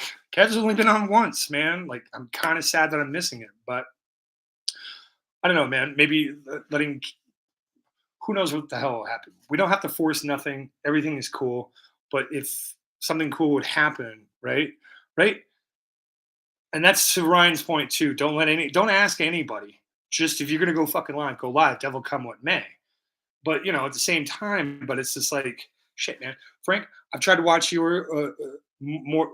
I was actually in your stream for the time that I like, where I'm actually physically present and there, instead of me having 3 fucking tabs open and I'm going bloop bloop bloop bloop bloop bloop, and I got the phone going, or I've got a TV and this going.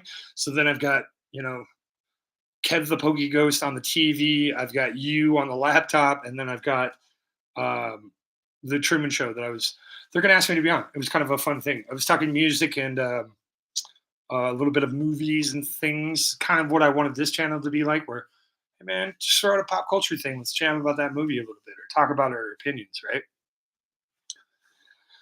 Okay. Now, Frank, I agree with you there. Stepping on toes is not the problem. We got to get that out of our heads. We're not stepping on toes, man. They pick their time. They have their schedule. They have their lives. We have our schedules, we have our lives. You're East Coast, he's Pacific, you know, very varying time frames and everything else, right? We just got to let that part go because we're decent human beings and we just don't want to hurt anybody's fucking feelings because eventually we don't want that shit to happen to us. We're golden rule followers. Do unto others as they would have done under you. Cool to a point, right? And fit in where we get in, right? Miss Ebony Unicorn. Very cool, very cool. But um, and then yeah, what about us, Frank? What if we want to watch people, but now we got to go live and we got to do these things? And for me, though, the bonus is then the wife just gets to decompress for a couple hours because she had to suffer through CTR. And as CTR wisely says, it's nice when you have a significant other that doesn't exactly share your same hobbies, but can kind of check you on it and be like, I don't really give a shit. I'll just play on the thing. I'm not really paying attention, but do it if you need to do it. Kind of thing. It's kind of nice, but they're not like right there with you. Then all of a sudden you've got to get, then you got, oh shit, those packs were going to be for me, but you opened them and fuck, I didn't get anything in my packs. And the same hobby thing that just feels like a recipe for disaster. Like you want to like certain things, but like have your passions on the side, but compatible. I don't know. Hate speaking on other relationships. I don't know how the fuck I got into mine. I just, Lord, praise be unto Nick Cage for helping me give me a personality and some funness. So it is what it is, as they say. All right, we got two other fun people here, right? A little bit come together. You have your hers, his, and ours. And you guys are right there, but it's all the same, same, but different, right? Okay, what do we want to do with this? I kind of want to leave it alone because it's still fucking tacky. Damn. So there's another thing that painters don't really tell you about, guys, is the more layers on this fucker. Okay, now remember the Malcolm in the episode? Malcolm in the Middle episode? Jesus Christ. The Malcolm in the Middle episode where Hal is painting in the garage, right? And then he puts like enough that it just, I don't know, it was so much paint. So at a certain point, because of that layering, this is the problem with oil as well. You have your one layer that's dry, and you have a nice thick layer on top, and then in that middle, like a fucked up Twinkie, the paint is still wet. So yeah, where most of the surface is dry, but because we have four different layers of paint here plus the underneath coat, it's still mushy. It's mushy. So, well, hey Frank, let's do the pokey thing, man. Maybe you can help me out because we already need Hydra collects. I kind of want to finish this off. I really do want to do some other trees. I feel like if we fuck around with some purples on this, it's going to look real nice, Clark. So that way I can keep indulging too, because that's kind of really all I want to do. So we grab our big stack. Oh my god. Well, there's a couple things that we can organize here, Frank. We're stealing from James and Elena, and we are going to be doing a little sword and sleeve. Just a little sword and sleeve. All right, so we have our stack of signatures. See, now here's the other fun part, is that I have all of these multiple quad signatures. So how do we place them? And then do I just have, I guess I would have a separate one for slabs. Dude, these look so, when they have, okay, on screen, they look funny, right? Well, I mean, if you've seen one in person, it is, but if you've never actually held one, holy shit, they're like, I feel like I could just go like this and fucking crush them. Like it doesn't feel sturdy at all. It doesn't feel $50 worth of sturdy plastic. You know what I'm saying? And then, yeah, the scratching of the case, it's like physical media. It's very hard to keep in. They got to grade the case too. So you have the grade of the card, but then they need a subgrade of the case on the outside. Wouldn't that be weird?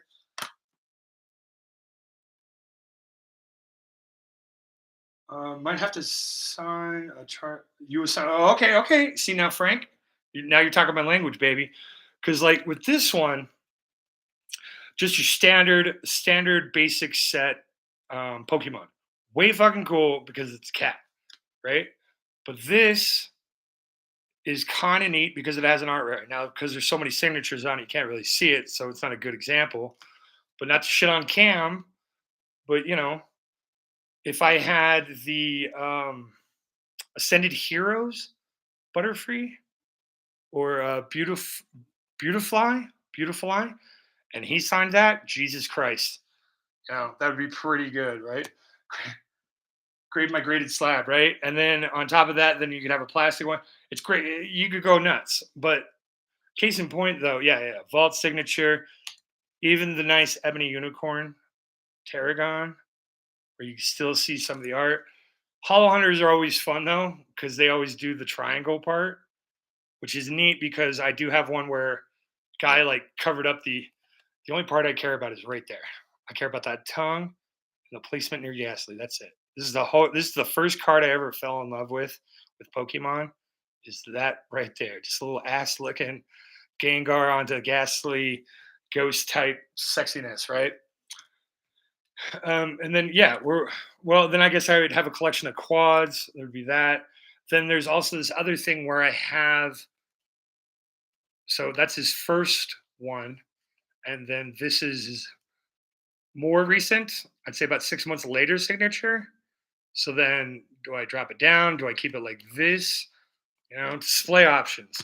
Because keeping it like this is all right, but you know me, man. I kind of want to go a little bit more.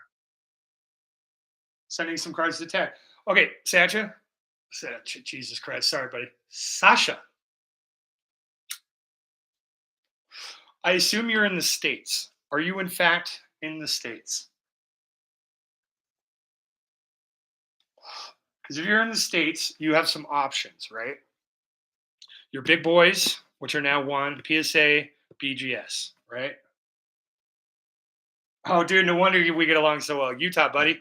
We could drive 3 hours and meet each other in Vernal, depending on which part of Colorado you're at. But anyway, we'll move on. Okay. So PSA, BGS. Those are your big two.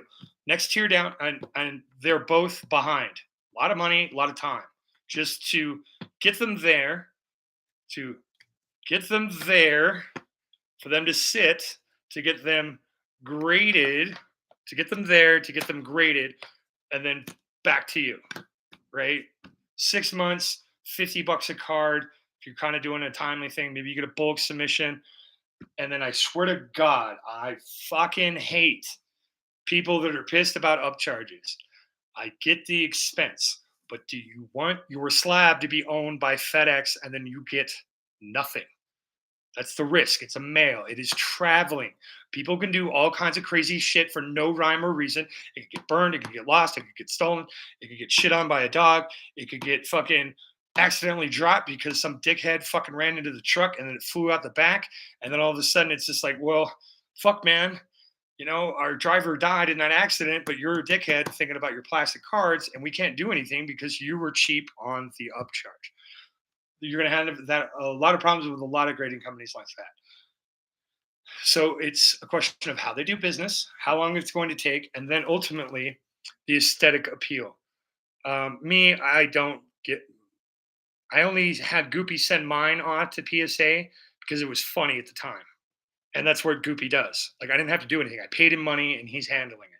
He did the processing. He's got it there. He's got the insurance. I trust him. He did it well, right? So then Tag has that neat thing where you can scan the code and it'll tell you why that card got that grade. Because I don't know if you guys know this or not. And then hold on, let me switch hands here. All right, Frank, hold that thought. So we'll get into it. Now I don't know if you guys know this or not, but you see that? Where's my tool? Tool. Okay. See that little glowy guy right there? right? Usually there's one or two red dots that could be missing around that. They should be there, but they're not. So if you don't look at it under a fucking microscope, it's a nine. It could be perfect. Perfect. No binder dings, no surface damage. The centering's great. The corners are good. But guess what? The inking at the company was fucked. So now it's a nine. At least when you scan the code, you get to find that out with tag. That's tag's little in. Now the cases could get moldy. They can do some things. It could be what it could be. Alpha Investments has premier grading. They were a grading company in Australia that he purchased and opened up another branch in Florida. They're opening up another one. Okay. Similar aesthetics. Take a look, and the turnaround times there are right around 30 to 60 days because they're one of the fourth, fifth, eighth, 12th tier grading card companies. Don't even get me started on CGC. We're going to talk about them later. But yeah, so basically you have you have Coke and Pepsi. That is PSA and that is BGS. PSA now owns BGS, so they're going to be one and the same. They look good in the cases, right? Now, so the tags are the other thing, right? Beckett's got that fake gold tag instead of this white tag. Rudy's is actual gold. I don't actually have a grading card from Rudy. I'm whatever, but I've seen what he's done, and I'm like, that's kind of cool. And the way it looks fun. And they use a little bit thicker plastic, so it's less easy to scratch. Is there anything wrong with it? No. But the fact that nobody's sending 10,000 cards a day. Now, there are CGCs great for miscuts and all that other shit. Here's the problem with that. CGC is comic book grading company. Don't send your fucking cards to a comic book grader. You know what I'm saying? That's the problem. That's the inherent flaw right there. They saw an opportunity. We're already doing it. Why not? Their skill set lies in comic books. And if you think, okay, now cards with PSA command the highest premium. Comic books with CGC grading on them command the highest premium. Cards with CGC do not command any sort of fucking premium. You know what I'm saying? Right? It's an aesthetic choice. So then, Frank, we got to stick a pin in yours. But coming back to Sasha's thing about which company to use, grading companies, write them all down. Figure out how long it's going to take for you to complete the process safely, securely, and with insurance to get it from your place to their place, back to your place. How long that time is. How much money is it for that time? Does that feel acceptable to you? That's your first kind of go-to, and then you can look at their products while you're doing that. Really sit with it and see if you like this, what kind of cases there are. Maybe you can look up some YouTube videos, kind of figure that out on that end, and you can take some of the emotionality away from it. Now, the reason I want to say take the emotionality away from it is Frank's statement. Frank, you are not wrong in your feelings or your statements in any way, shape, or form. You can feel how you want to feel, but when you say PSA just seems so scummy to me, there's some things there. Okay, feel you're right. It is kind of scummy. Now the question. Let me put you back up here. I feel like I'm talking down here like this, and I want to be up here like this. Normal neck. It's how Shay gets his long neck. He was just doing this for too long, and it just grew out. Right. Okay. Let, okay. Let's start with the inherent business sense of a grading company. Okay, you are to receive cards. You are to have your 10 criteria of grading those cards and authenticating those cards. Now, originally, all grading companies was authentication. Is this real? Was the ultimate first goal. And then the second goal in any of these antique collectibles kind of a thing is what condition is it in? Because if it's fresh out of the box versus cool water damage to within an inch of its life, technically it doesn't exist. It's that destroyed, not even damaged, destroyed, right? 1 to 10. And then, then you can take out some of the subjectivity in your dealings, making it easier to fucking move the product or to assess value for insurance or for bank loans or whatever high end business shit you might want to use with your assets. It's not a fucking business. It's not an investment. It's a goddamn asset. Certain assets are worthless. Certain assets are worth a lot. you know, boats and cars are not a good fucking assets. Houses, sure. You know what I'm saying here? And um, so that's the origin of the company, right? That's how it all started. And they're uh, professional sports authenticators. It's the name of their business, man. The fact that in about 2004 or six, they actually started doing magic cards. And I think it was about 2008, they started doing Pokemon cards, right? And that's because people were submitting it into it. Like, hey, can you just authenticate it for me? Plus, you don't have to worry about dusting your cards, getting that grit or anything else. And Jesus Christ, I do not understand people that will have a penny sleeve into an outer sleeve, a secondary sleeve into a top loader or a fucking card saver, and then they put it in a binder. Holy shit, dude. Way too goddamn much, man. Like, whoa. At that point, you should never touch your cards, breathe them, and look at them or anything. They should live in a bank vault collecting 10%. You know what I'm saying? So, back to the inherent nature of the grading business. And maybe they are still scummy, but maybe you can come at it with a little bit of understanding or empathy. And you, Frank, you're a smart man. You probably already know this. This is just for preaching to the back seats. You know what I'm saying?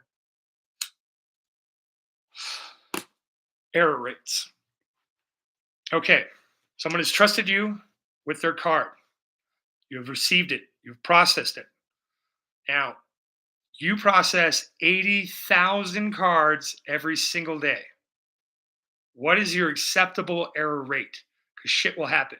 Either it's misgraded, it's mishandled, it's misdelivered, it's misshipped, it's lost, it's destroyed, got flushed down a toilet, it got fucking cut up and snorted in a corporate office. Insert error here. 80,000 cards a day. What is your acceptable error rate? Let's say it's 10%. That's 8,000 mistakes every day, 365. So 8,000 times 365. A lot of fucking mistakes. That's 10%. For a business, that feels too high. So let's drop it down. 80,000 cards a day, a 1%. 1%. 90, 80,000. So I wish I would have done even numbers. So 79,200 cards, not one fucking problem. 800 cards in that one day are fucked. Lost, stolen, shit on, snorted, whatever, right? Okay, still feels a little high. Feels like we can do some more. Now, wait times is a different thing. That's management, warehouse storing locations, employees to process, the grabbing the fucking slabs and having somebody not just grinding out slabs for 20 hours so that way they fucking misstamp it and damage a card, right? You know what I'm saying? You have to have enough people and logistics and supplies to keep that 80,000 cards per day rolling. Okay. Let's drop that down from 1% to 0.1%. Now we're talking 80 fuck ups in a day. 79,920 cards perfect, 80 fuck ups. One more down. We will do 0.01%. We are talking a hundredth of a percentage point is 8 broken, lost, card, snorted, destroyed cards. You as a person, you do giveaways, you do all of that things. What is your personal acceptable rate of error? 0, but we're human, so fuck that. There's going to be at least one. Yeah, if you get it down to 79,999, one mistake, you're at 0.05. I think it was 7 zeros and then the one. You know what I'm saying? Now, buybacks, this and that, price increases, those are all things geared to get 80,000 cards per day and all these people just fucking busting ass, sleepless nights, overtime. Hopefully they're getting paid right levels of shit, right? But if it was $20 a card, bulk submission rate up to 1,000 cards, but let's just say it was $50 a card up to $1,000 bulk rate, you might think a little harder about sending those cards. And it's all in an effort to reduce the workforce to decrease fucking time that's there. Some of the other things, eh, that could come from their corporate overlord that bought BGS. That could be this or that. Hasbro and Wizards of the Coast have a similar problem where Hasbro, 80% of all their revenue comes from Magic the Gathering. They need that cash cow because Transformer plastic toys aren't selling. So, given the nature of all of that horse shit about business, and it's not even maybe true, it's just an example. Did I cover the ick of PSA? Now, I'm not trying to sell you to them or anything else. I'm just saying, you know, does that give you a little bit more of an acceptable thing? Now, whether or not you still want to do business with them, it's probably out the fucking door. Me, if I wasn't doing the Vault project, I don't care about grading the cards. So, Frank, you marinate on all of that, and that's cool. Back to Sasha. What are you grading for? Are you grading for your own amusement and forever, ever? No one can ever buy it because fuck you. It's a sequence set of vault signatures that I had to pull in like 3 or 4 different people with, time, emails, working with PSA and shit. Fuck anybody that try like no. That's gonna be my baby. And because Vault's first one will be an Arcanine, hopefully we take that power back for Vault, and he stops fucking getting sad about pulling an Arcanine. And just goes, "We got another one, man. Who wants a Zard? You want an Arcanine from a $50 pack." You know what I'm saying? And then the market manipulation happens and everything else. So, Sasha, if you're grading for profit, Brian often talks about this. Okay, there are levels of doing it. So a lot of people are talking about how all those cards are stolen and that vendors bought them, and it's like, oh my god, they're gonna have to delay it, and that guy's getting fired. First off, that guy is not only fired, he's under arrest for fucking grand larceny because the amount of those cards' value crosses a threshold, and you're no longer in theft land. You're way the fuck up here in 5 to 10 land and like 50K, and hopefully you have the product still to return it. Otherwise, here's the fucking fine you're going to be paying for the rest 10 years. But if he doesn't have a job, you don't get the money. You don't understand that when somebody puts a lien against you, you have to work under the table not to pay that. Or you have to switch your job after 30 days before the court can catch it and get their money back. So then you are outrunning the courts for 10 fucking years. Remember 2016, kiddos? Remember all that time that's happened between now and then? Think about if you had to 12 times a year, 120 different jobs just to keep all the money and not pay that. How much energy and time and dislocation with it. It's a powerful mechanism, okay, guys? It's not impossible to live under, but yeah, it's a brutal, it's not the most brutal punishment. There are more, but it's in that zone, right? So um I say that to say this. Um, Set comes out, you get a pre-release bonus pack, you open it up and everything else, you rush that shit off to grading. Now, just to get a 10 of anything from any grading card company might get you there. But PSA is going to take you some fucking time. So if you go and drop it off, you hand deliver it to PSA and spend, I think it's $175 a card for same day in person, something outrageous like that per card, $200 per card to get it walked in and slapped like that. And then you can command the highest premium on the premium market. Cool. First Charizard SIR from Phantasmal Flames with a Gem Mint 10 from PSA. What is it? 3-4 grand right now. I'm sure at the time, $200 to do that. You got to fly there, probably another grand. You know, 4 grand is probably what they were selling it for first couple weeks. You know, hey, I did it. But then, okay, you don't want to go that crazy, but you're wanting to flip it. Well, how much is enough? So, to what end do you want your cards? If your end is like me, where you are just keeping them forever and it was cool, Ebony graded this. I don't know why, I don't know how, but she gave it away. I want it. She signed it on the case. I have it forever and I love it. Priceless. Tell you what, give me $10 million. I'll sell it to you right now. And I'll cut Ebony Unicorn $5 million tax free to go get another one and sign it for me. Okay, we could do that. Priceless is priceless, but you know, there's ways. There's ways, guys.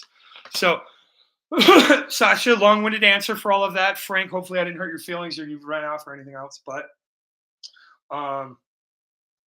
Yeah. What are you grading for, Sacha? And if you don't care, go for the aesthetics, go for the time frame, go for tag. Try out Premier grading. Maybe give them a look. Maybe you get it back faster. Maybe the market's swift and change, and slowly but surely, Rudy's little grading company goes up. Maybe there's another one. Maybe you want to match your Pokemon cards to your comic collection. You want to have that blue CGC bullshit thing there, 1991 Marvel cards, right? Oh, dude, I actually had those because I was born in '81. So yeah, those are the jelly and the jams. Yeah, right. I don't want to clean them. I don't want to get like a piece of dirt underneath. I was mortified. I sent Kev, the Pokey Ghost, a stack of my bullshit cards, and somewhere along the way, a piece of grit or sand came under the card, and then it smushed it up. I'm like, God damn it! I didn't have it in a card saver because I didn't really give a shit about it. But you never know what people give a shit about, and I gave a shit enough about the cards to give them to Kev and being like, have some fun with them, buddy. But I misinterpreted what he asked for. I thought he needed the Auroras in Japanese. He needed it in Korean. That's like, damn it. You know? Do you have the full set? So wait, no. On the original '90s, we're talking the white border ones with the little tag underneath. Do you have the Venom Hollow? What is it? Venom, Captain America. I think it's four of those fucked up '90s pre holographic cards, man. Like they're there, but they're all silhouetted and shit. What is it? It's like a lenticular holographic. All right, survey says, yeah, first hollows, yeah. I got the Venom out of a pack. I wish to God I still had it. It's the only time I've ever seen him since the COVID boom when everybody was doing them. And I was like, oh shit, there's more than one? Like I never looked back on it. Even when Logan Paul opened up G.I. Joe, I was like, dude, I had the whole Joe set, bro. Love me some Joe. Well, yeah, we're still tacky. I think we're definitely going to finish this tonight, and then we'll see how it goes. So maybe some other people will roll in. Who knows? Who cares? I got Sasha and Frank here. That's enough for me. My sister-in-law Britt was here, so let's do some card things. Doing some card things. So okay, that needs to go with these because I took them out for showtime, right? So I traded. Rico Chan gave it to me for an IOU, but Ebony put I love you, which was fun. So yeah, I've got the sentimentality I can always remember. Tarragon needs to come into Tarragon. Ebony. Oh no. No, what do I do, guys? Without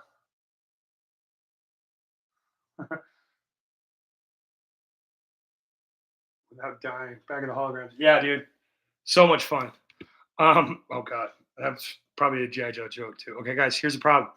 So I got signed Tarragon. Now this is my new favorite card. Oh no, because that's Japanese. This is English, but it's not signed. But on the back, I have Ebony's card, so I can't just go boo. Do I just add it to the mix and then create my own little Tarragon Spice collection? Get a binder? Fuck it, let's do that. Okay, we decided, gentlemen. Good talk. Good talk. This needs to come out. So we're going to have Tarragon out on his own. Okay. These can come up here. I don't think I have any more signatures in the stack. Right? Now I gotta get my first fucking binder, Frank. God damn it. Damn it all to hell. Okay. Damn it, Bobby. All right. Where are my ebony order cards? They're in this stack. Okay. Okay. Do do do do do. Card savers here. All right. Palkia is raw. Zambazenta is raw.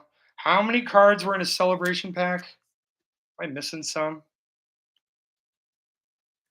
Okay, these come over here because these cards are going to go unsleeved and live in the pack.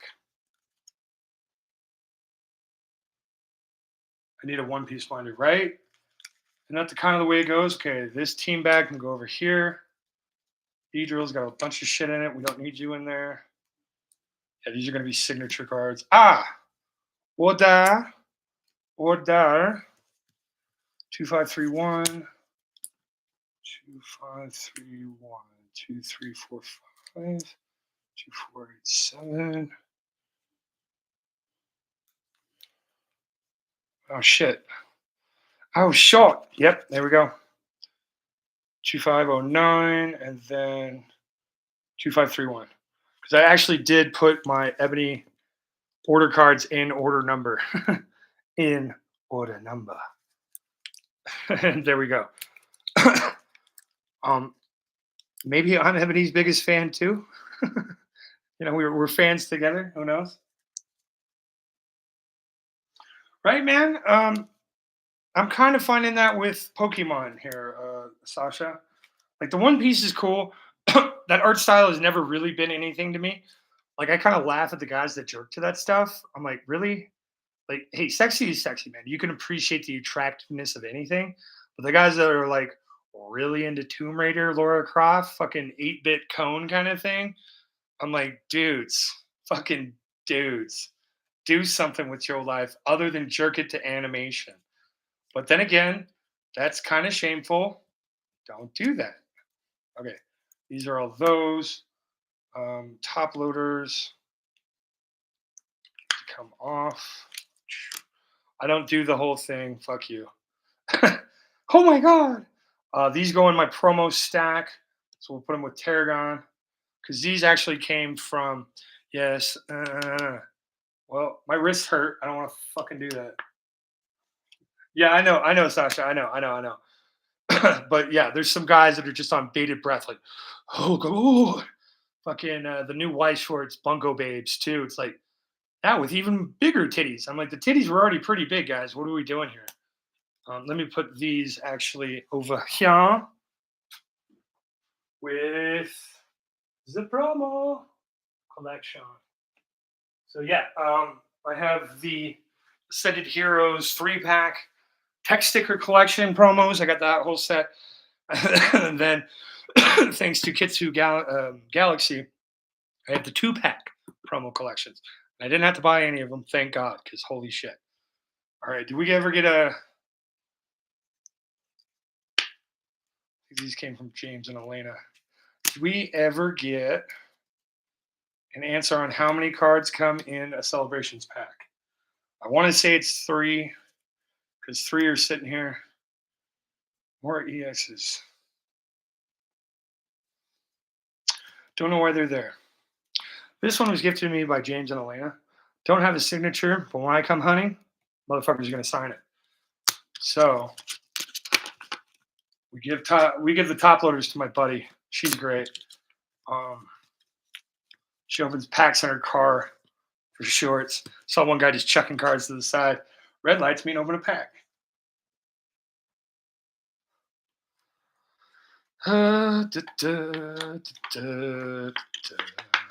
We're processing the cards.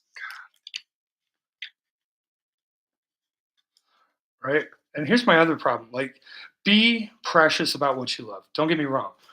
But the reason why most things are worth value is because people mostly don't. They get lost, they get stolen, they get rained on, pissed on by the dog, fucking scraped on because they were actually playing with them. All of these things reduce, I don't know, let's just say there's a million of these in the world. If I have 10,000 of them signed, they're all damaged. Nobody wants those. So now we only have 990,000. Let's say 50% get lost to weather damage and other things. Then we're down to what? 200,000 worldwide. 6 billion people might want that. Doubtful, but you get what I'm saying, though, right? So, savages like me help increase the value of your collection. Be thankful. Be grateful. Jesus Christ. That sounds horrible. Yeah, this is going to live with. Here we go. Come here. Come here. Or I could just go like this. Jesus, now that I did it, now I can't do it. Or look at that! I didn't have to smack the shit out of my wrist to do it. This will live with Kev the Bogey Ghost. Thank you. He was very cool enough to sign me an IR, and I think it burned a little fat off his soul to do it. So if and when that rolls in, Frankie, you're in that same boat. couple other people. Let me know about shipping, Frank. I'm one of those crazy bastards that toss you $10. I got a Venmo, I think. I got a Zelle. It's terrible. Wait, Hollow Hunters. Hollow Hunters, we have you with Zagasly. No, I need to keep it there because Frank's card's going in there. And it'll be Frank on the front and then Hollow Hunters. Cool. Cool. We're getting the lore down. We're establishing. We're super duper. We're cooking. All right.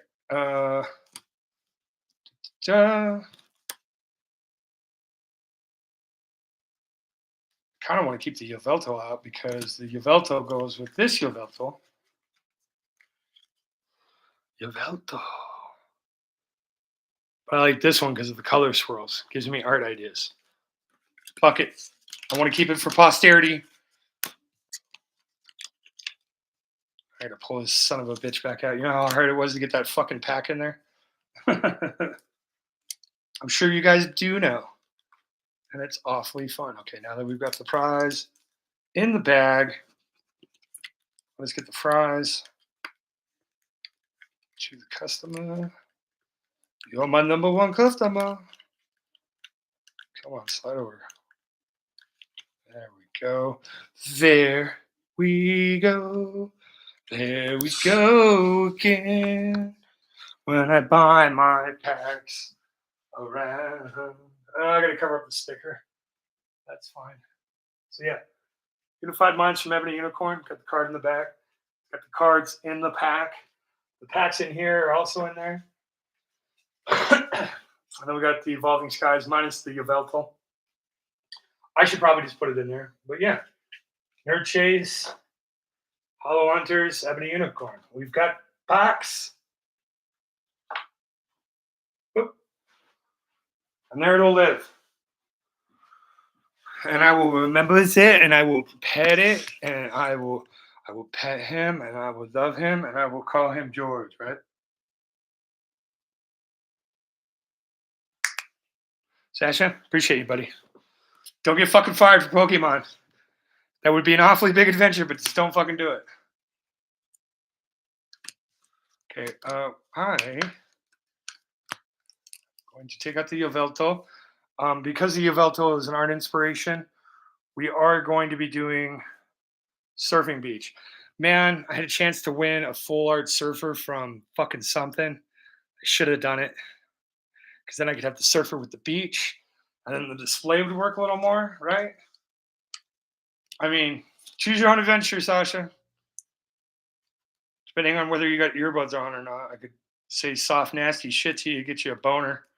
That could always be fun for work. Or if you're not with your earbuds, you got me blasting out in the world. What? Hot dogs. Gay porn.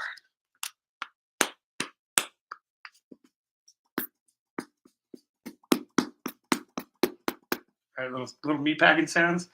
Ah, shit. Okay, I won't blow out your ear pussies today, sir. But you've been warned. Get your ear pussies ready for this.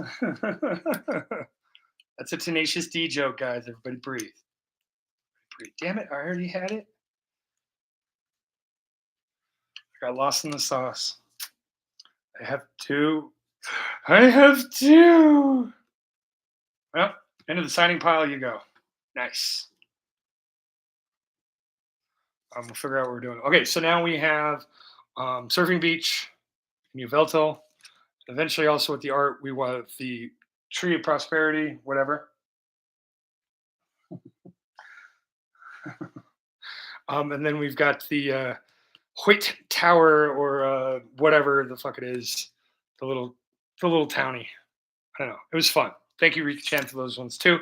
I traded heavily for these. Thank you. So these are going to go over. Running on empty, running round. Okay, we got those up there. We got those here. Get you down a little bit more. Just a wee little bit more. Okay, so we have cards that we could take to Card Party if we make it work. We have cards for our energy display. We have our just fun Ebony Unicorn sent me all the order cards done. We have our cards of significance yet to be signed by special people. We have our art things. And we have our massive stack of everyone cool project over here. Let us continue through, but let us. Okay, got that. We got that. Okay, energy collection. We're gonna go over here. Some more sleeves. Okay, something fun. Regular tarragon. Regular scent. Just a kind of fun ebony thing. All right. Then we've got these energies that need sleeves. I don't know. Language is always fun, right? You know, like English is cool, but it always commands that premium because then any dumbass needs them. But foreign languages is cool too, because then you get to know the difference between Korean, Chinese, and Japanese. Yeah, they're all symbols, but the way the symbols are crafted and honed, there's an art to it that is a signifier of that culture. Kind of cool. Oh, it's my whispering eye for you. Oh my God, whispering eye. Not an energy, but feels like it's right in the energy theme. So we have the energies. Energy. We've got the two energy specials. And according to the game, has nothing at all to do with anything. The wondrous patch. The whispering eye. But I feel like maybe it's a breakup there. I don't know. We'll look. Because then I also have the bag of ash. That's kind of there. Oh, this is one I ordered from Vault. Vault touched it. Oh my God. Oh my God. Vault touched it. Oh. Look at that. See that? See why that says Pocasig? Picasig? Because if you email Vault, all miracles are possible and can happen if you email him in advance. All these dickheads in his chat just constantly, yo man, can I get a sig? Can I get a sig for my kid? And it's like, okay, bro, breathe, breathe, breathe. In your email, write signature for order number dot dot dot dot dot, right? Because he hasn't put it in there. But if you want it signed on screen, quit being an asshole and fucking email it to him, man. Ah, Frank, I'm sure you've dealt with some idiots. Sasha, you're at work. I know you're dealing with idiots, but good God, some fucking people, right? Okay. Now we have extra signatures. I got Mano. I'm going to take these and put these in my little Hokey Jack Gengar guy right there. That's where it holds all of my extra cards. And I'm just going to remove all of these sleeves. Now, the Bulge is great. He's one of my heroes, but I've got this in Ghastly IR form, right? I already have the Machamp there too. This is for another project, but the guy fell through, so it's fine. I got Omar's cute little, I don't want to sign on the Zekrom. Don't make me sign on the Zekrom. And there it was, right? Okay, then we've got another Kiz. I have many of these. It's like, good God, man, how many of these do we? I got Kiz Dick energy, right? His first, his second. So yeah, we'll probably keep him, but let's flip them back and forth. Let's save some goddamn pokey condoms for future use because I have not paid for it. This all was shipping and payment included. So if you're everything, you don't ever think I'm appreciative or understanding of where you are about shipping and everything else, I fucking know. You ever try to, yeah, I got to buy a box, sandwich it down, and then tape the ends and hope to fucking God that nothing just rocks it back and forth and flings it out, right? There are no fucking sleeves for paintings. So it is what it is, as they say. So there it is. Okay. Okay. And then we've got all the rest of our card savers. I'm going to throw over here. We got a bunch of sleeves. We had some tap loaders. Okay. And we've got our signature bag for that. We got an extra tag team bag. Let's just put our stack of pokey condoms from Magnums on down.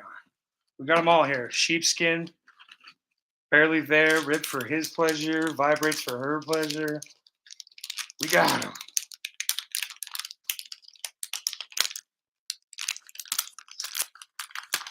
Ooh, like the Hollow Hunters bags, bro. Maximum effort. Can't get more protected without popping the bag. Trust me, you don't want to pop your pokey bag. Okay. Satch is lurking. We got that there. These are going in the tin. We got some decisions to make here. And why not? We're going to put our extra SIGs in the Pika SIG bag because I don't know, man. I'm trying. I'm not trying very hard to get to card party at the end of May, but I live in Utah. Fucking, I've driven from San Diego up to here. It only takes 13 hours and 7 Red Bulls and just a wee little bit of crap. No, Adderall, and you can get there. But I might as well start saving these for that. And yeah, who knows what I'll run into? I got some EXs in there. Eh, maybe people will need them. But I do need to get a Hydra Collects. I need to get that on the list for sure. So thank you, Frank, for letting me know about that one. My special cards. We're gonna go over here. Keep the art cards on top. Put these here. No, we'll put those on top. Put these here. And these will go back to their home. I'm one of those old military guys that just everything has its home. I don't care, but everything needs to have its home. That way, stoner me comes into play. I'll be okay, and I can find it, and it will be cool. Let's just see what we've got in the magic tin of Pokey Jack awesomeness. First tin I ever got. Tell you what, it's a hell of a lot better tin than the Hoenn tin I've got. So, oh yeah, we've got the. So Kev the Pokey Ghost has this other sleeve. So now we're twinning. He's got one, I got one. And this was my first order with Hollow Hunters. Pretty cool. Do I have a Hollow Hunter signature? Yeah.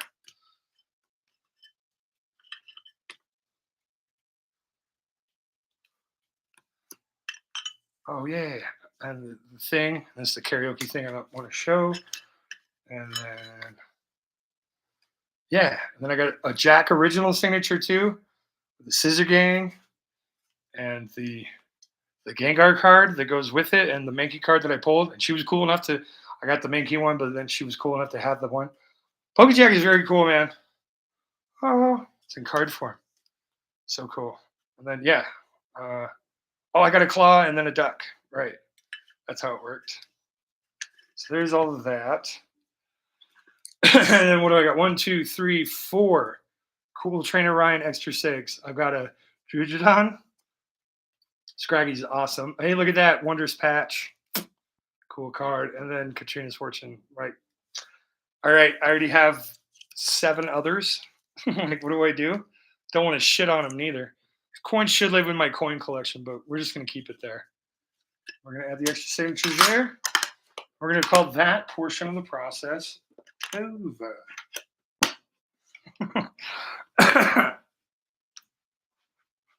We'll put it back up here.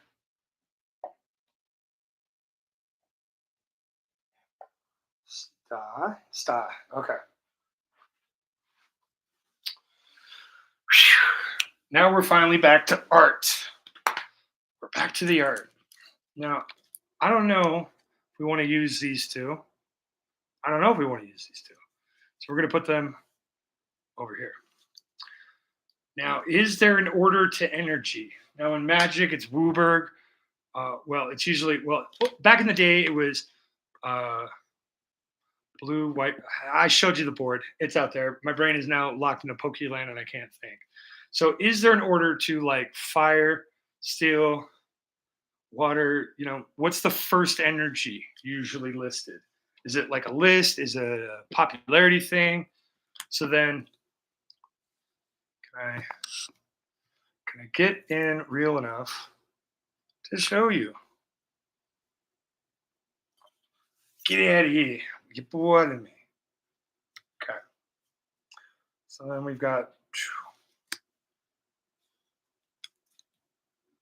I believe this is the 6 because colorless doesn't have its 1 and then fairy got done. So it's 6, right?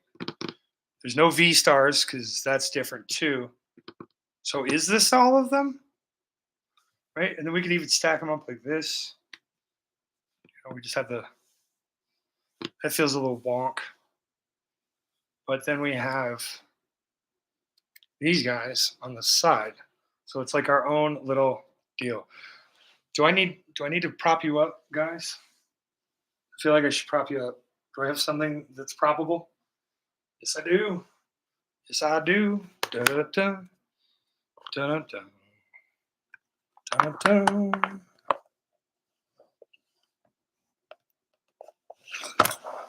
Nope. That's not gonna science, physics, dumbass. Okay, let's just do it this way. Bring you up like that. Right? So that's basically the idea, the concept that I have. Now, whether or not I do this double stack like this, we do a single row, then have the ends, right? This feels like a big fucking frame, man. Especially if we're just going side to side like this. What do we got here? Well, I have a ruler, 18 inches.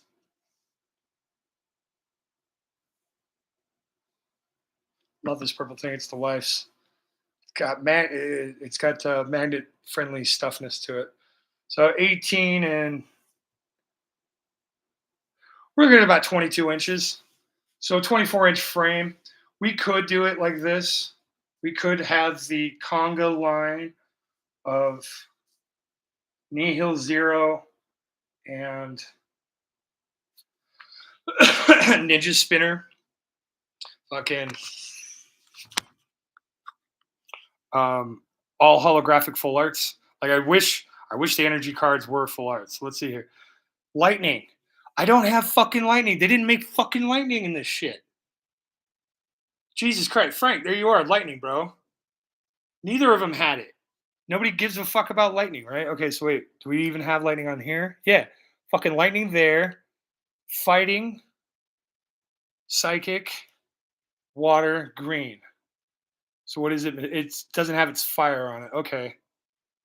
Okay. Water, fire, water, leaf, fighting.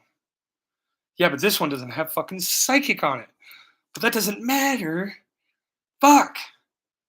Ah. Oh, man. Fuck Pokemon, dude. Damn. The goddamn rat is the fucking lightning. Is electric energy, whatever the fuck you want to call it. And they didn't even have it in here. But what do we got here? We got 3, 6, 7, 8. So then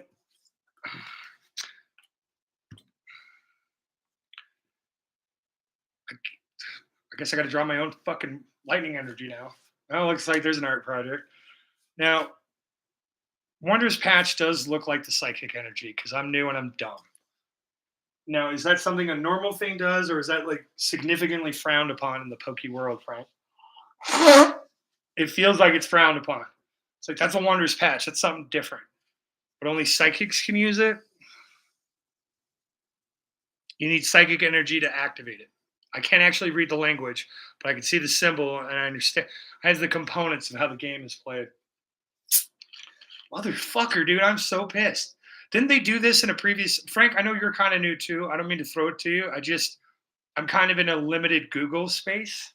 So it's like, hey man, you're just on your phone, if you didn't they do these, they're not even full art. They're just hollow energies in the rare slot. Didn't they do these in like Sun and Moon set? Pissed everybody the fuck off because you're pulling through and then all of a sudden you get a rare and it's a fucking rare holographic energy. Yay. Yay. That was totally worth it. Hey man, I really appreciate that, Frank.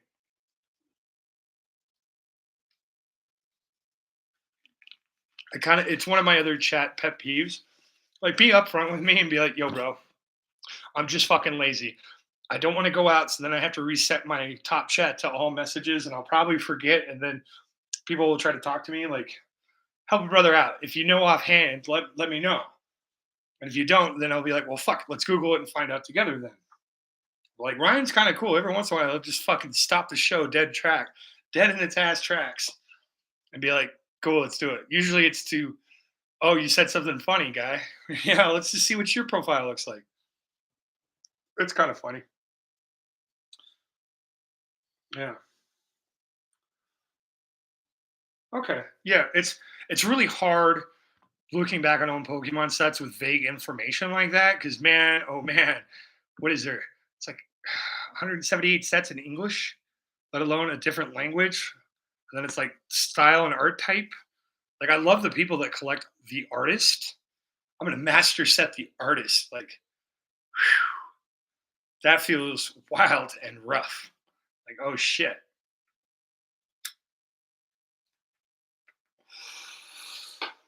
All right, so we need a proxy card for a lightning energy.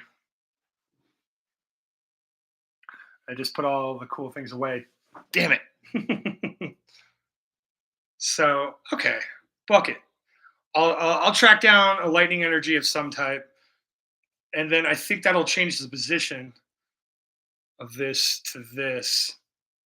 So then we're looking at a solid. God, yeah, we're looking at a 30-inch frame. So doing it long ways not going to work. Not going to work. So then, do we group it like this, and we do a tier system? We'll go like midway through this guy. Actually, we'll spread them out a little bit. Just a little extra emphasis up there. And then do we go with a layout like this? Ignore this. Put him over here. Let's get you back over here. So something like this. So the middle is right here on this guy. And we give him just, well, no, we'll just give him sleeve space. So they're all close together. Ah, fuck, but there's going to be that seventh one there. So then would it be 4 and 3, and we get rid of you? We'll have you as the lightning proxy, so I could actually fucking think this out right. See, guys, this is why we like to practice, okay? We can look and see, hey, guy, you don't have a full set, dude.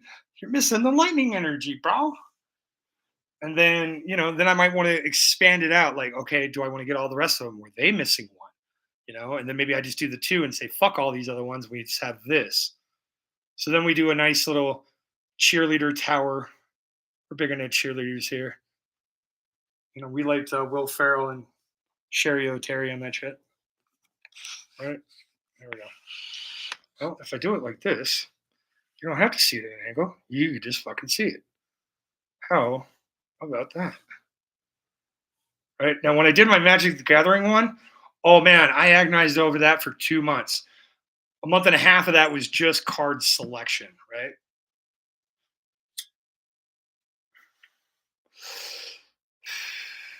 I'm so pissed about that lightning, dude. Frank, thank you for pointing that shit out to me, brother. Thank you. I would have been all like talking about it for years, and somebody would have randomly, yo, you're missing your energy, and I'm like, I've had it for 5 years. Fuck you. You're wrong. That's so funny that they only did 3 and 3, and then they let the energy out. So what's after? It's that dark, Mega Darkrai is next. So they're gonna do a special fucking lightning one because they didn't do one in Ascended Heroes. What was before Ascended Heroes? Phantasmal? I don't think they did one in Phantasmal. Huh. Oh, the history. So, okay. Let's just keep working with ideas and shapes here.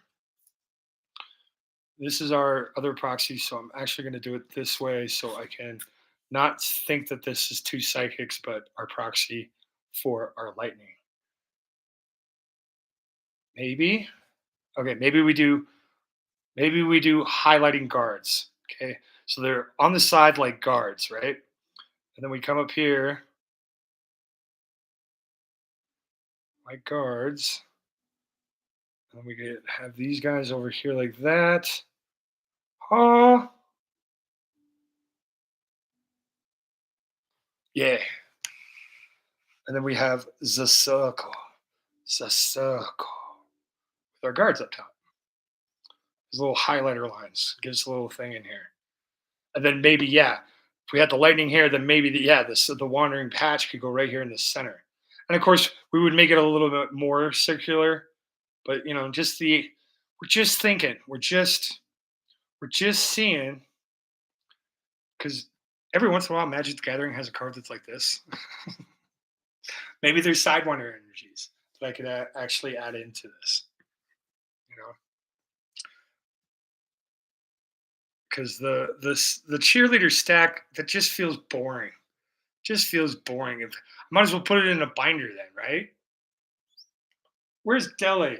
She's fucking great at this shit. She's the layout queen, man. Here I am doing layout shit without Dele. The hell is wrong with me, man? Right? Or we stack this like this. We do a 5 and 4 line, and then we could add it to the bottom of our signature guy. I really wish there was a rhyme and a reason to the order of these. I mean, I guess you can go alphabetical. So metal, water, fire, leaf, psychic, metal, element, no P. I believe he said he had to go pi. Okay. Lightning, firefighting, G, R, leaf, boom. Red, green, steel, doot, with a yellow. I mean, that does kind of go in the color code. Is alphabetical for energy types the way to go?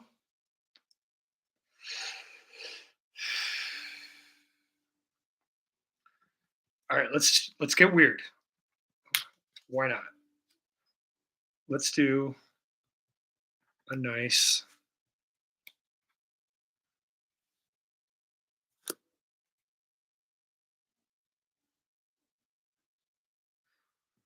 right now. It would be interesting just to cut out the arts and put them in there, but I feel like that loses a touch of the sentimentality. They were cards, they were pulled. These were appreciated by the people that pulled them. Given to a fool trying to do something. We got to do something, right? And there, like that, that looks kind of cool. It takes up not nearly as much real estate, but right.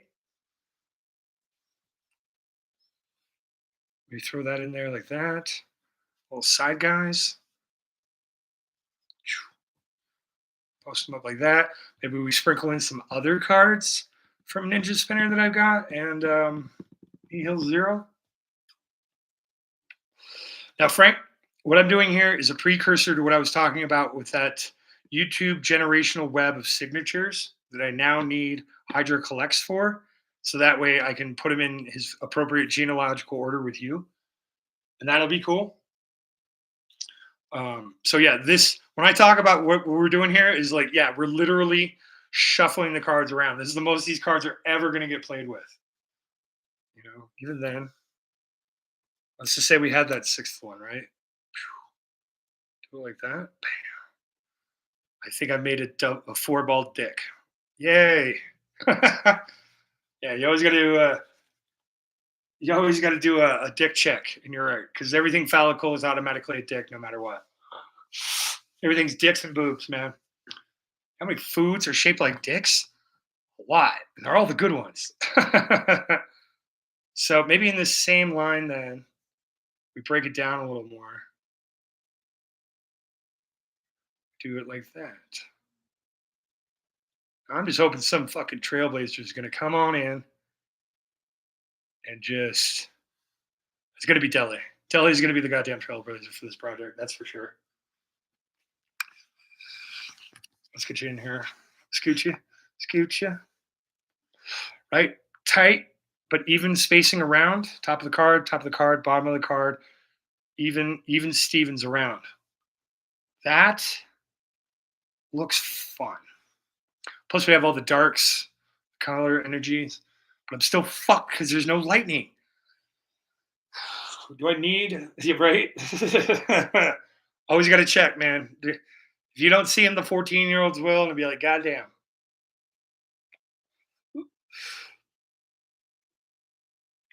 Right. And I've always joked The reason I have the sacred ash is because if I can get a full art blowtorch and a full art glass trumpet and a big bag of crack, those three cards and a big bag of crack, and you can summon Jason Page. Don't know who Jason Page is? That's the singer of the original Pokemon theme that was basically a one hit wonder, had a sad life, got all into drugs, pissed away his talent, and now is just milking for all it's worth because that's all he's got. What is he going to go work at fucking Walmart? Hey, Jason Page is working at Walmart. You get him fucking fired, right?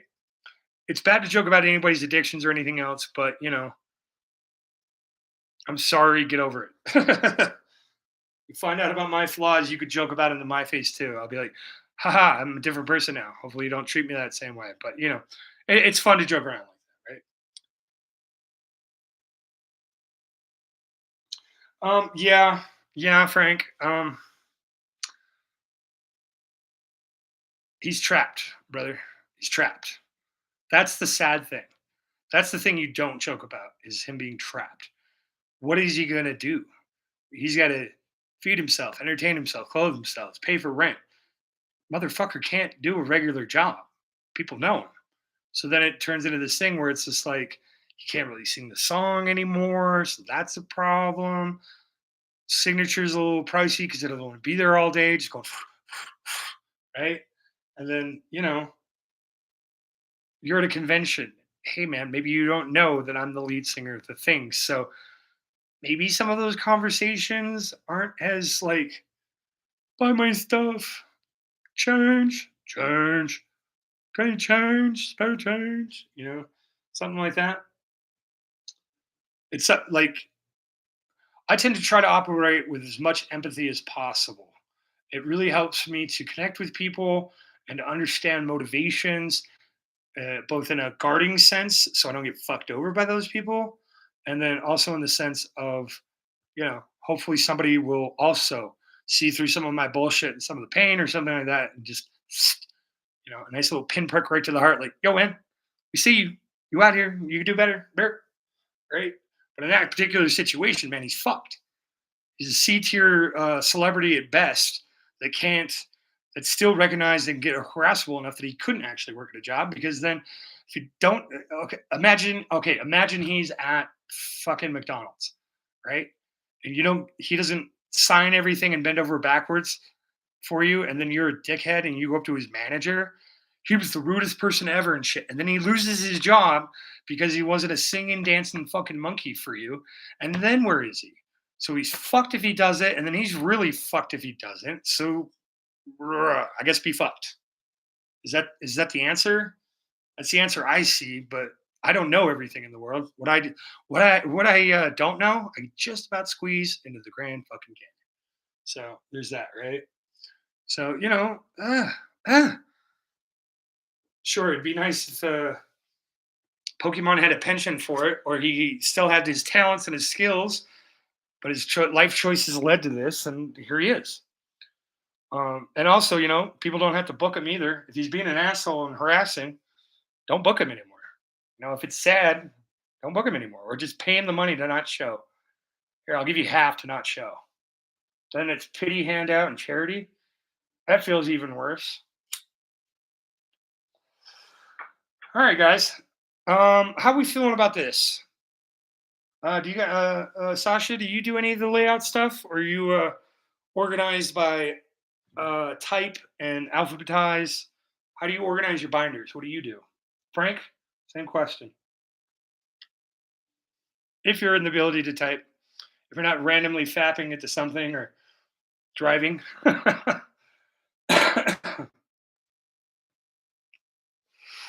kind of want to say fuck the lightning energy. Slide these over this way. Then we make a circle like this. And then we get that other lightning energy and we can put it right here. We should have another card. It would be helpful. We just touch the tips. A little diamond. Shine like diamond. Up and down. So we got that kind of binder feel, but it's impossible to put in a binder like this. That's usually my personal aesthetic, right? Something about like that, right, Frank? Oh, you just go straight by the numbers, bro. Nice, nice. That's interesting though. Like, hold on, let me pull you guys up. We're gonna scoop. We're gonna scoop. Are we ready to scoop? I feel like we're ready to scoop. We'll play some more when a pro gets in here. Dele gets to be a pro. Um, so Sasha, is that just for ease? Like you could find it by its card number and shit, or what's your reasoning behind the numbers? Because to me, seeing the different colors, the different types, the different well, I guess that's how they do it in the Pokemon Center book, right? Like when you get an ETB and the whole set list is there and shit. What am I doing? I got the one card out that I needed. Okay. We put that on the Vault project. Okay. We got a space for it to live. So back to Sasha and his organizational skills here. Back up to front, square. Talk a little more. Um, okay, just so you can find them easier. Okay, like it doesn't drive you nuts aesthetically to. So yeah, it would be like, well, no, I guess they wouldn't be like that. So it would be like, I don't know, Arcanine, Ghastly, and then down towards the back bottom, you would have all of the SIRs and the gold. Is that usually how your layouts work? Like that doesn't bother you? Like, wouldn't you want like, okay, once again, wouldn't you want like on a 9-page sheet? Wouldn't you want that gold right here with the other SIRs, which would fuck the numbering system and the layout?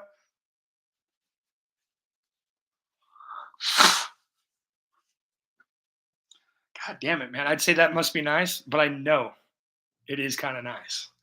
Just have that little disposition for it. Like, no, numbers are there. What number is it? One. Bam. Flip through it. There it is. Ah.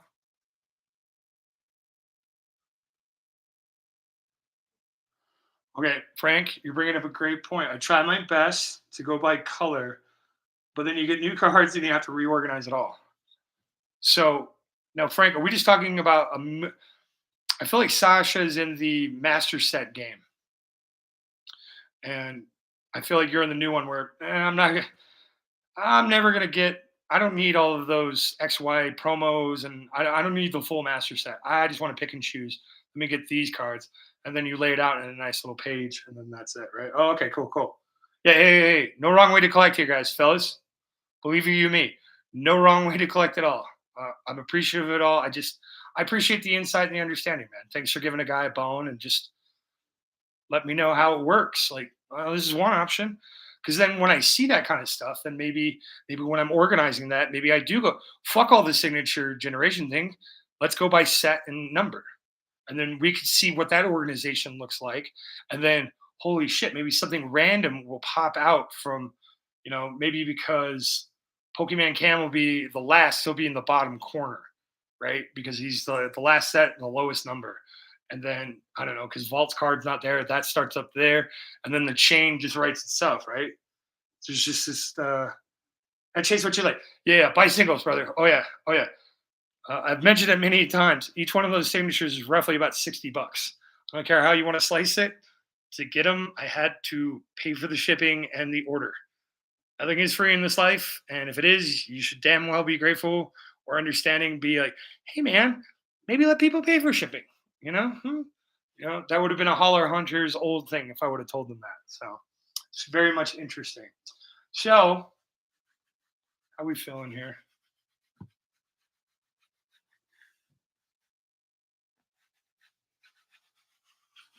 Okay, so that kind of sets out that other project. Let's quickly go down through the list. So we did we tried out the colors, we reorganized, thank God. We kind of got another idea for Pokey Lawyer Dave, and then we've also got our cards are organized, placed away. We talked about displaying my stuff better than just having it sleeved on a stack on a wall. Hey, at least it's not rubber banded, as my legend is. We kind of worked on the energy thing, and we found, thanks to Frank, Then I got to look up some energy stuff. So let me write that down real quick. Pokey sets with hollow rare energy. I usually write in Google fonts or Google search prompts, and it definitely helps out. Looking for lightning, or what is it known as? Electric. It's electric.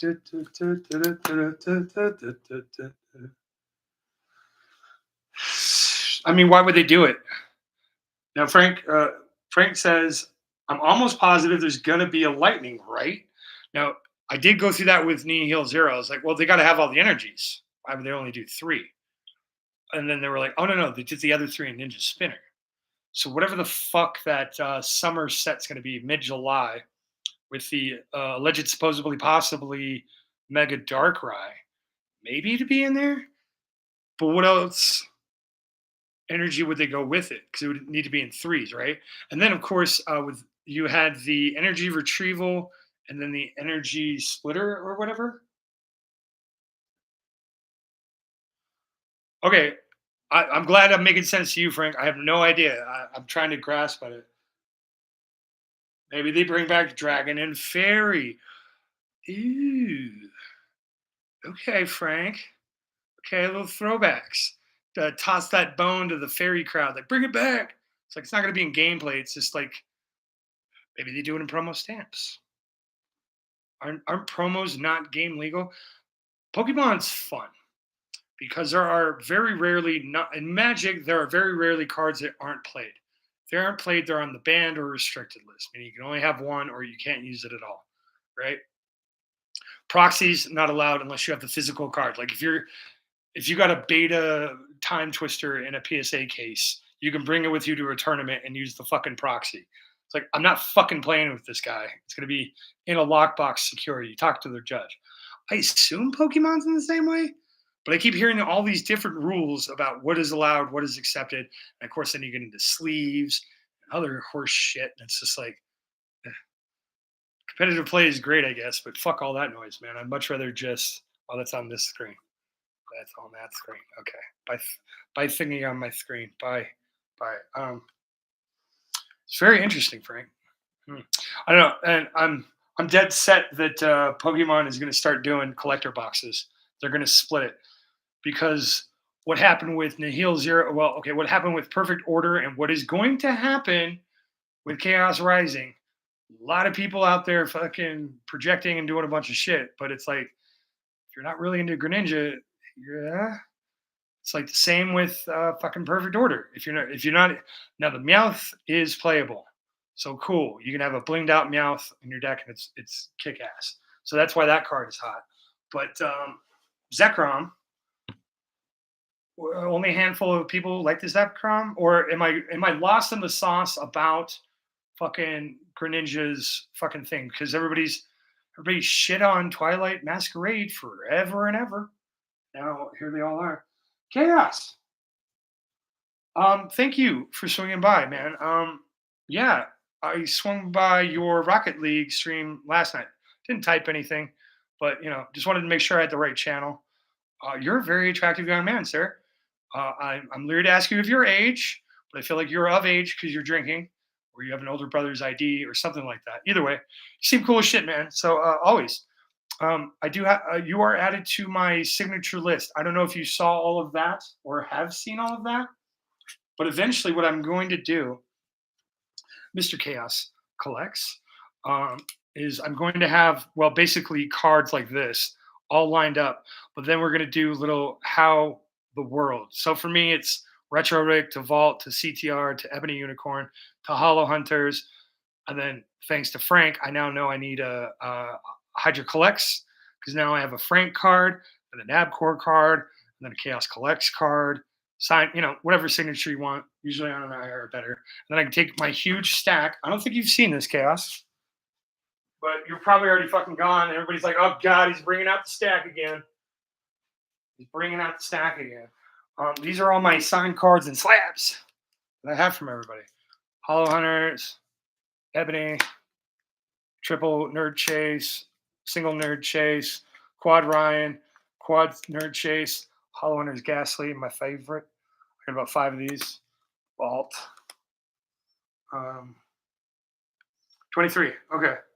Right. So then we got to organize all of these cards. And then I'm like, well, let's do how they fit into the world.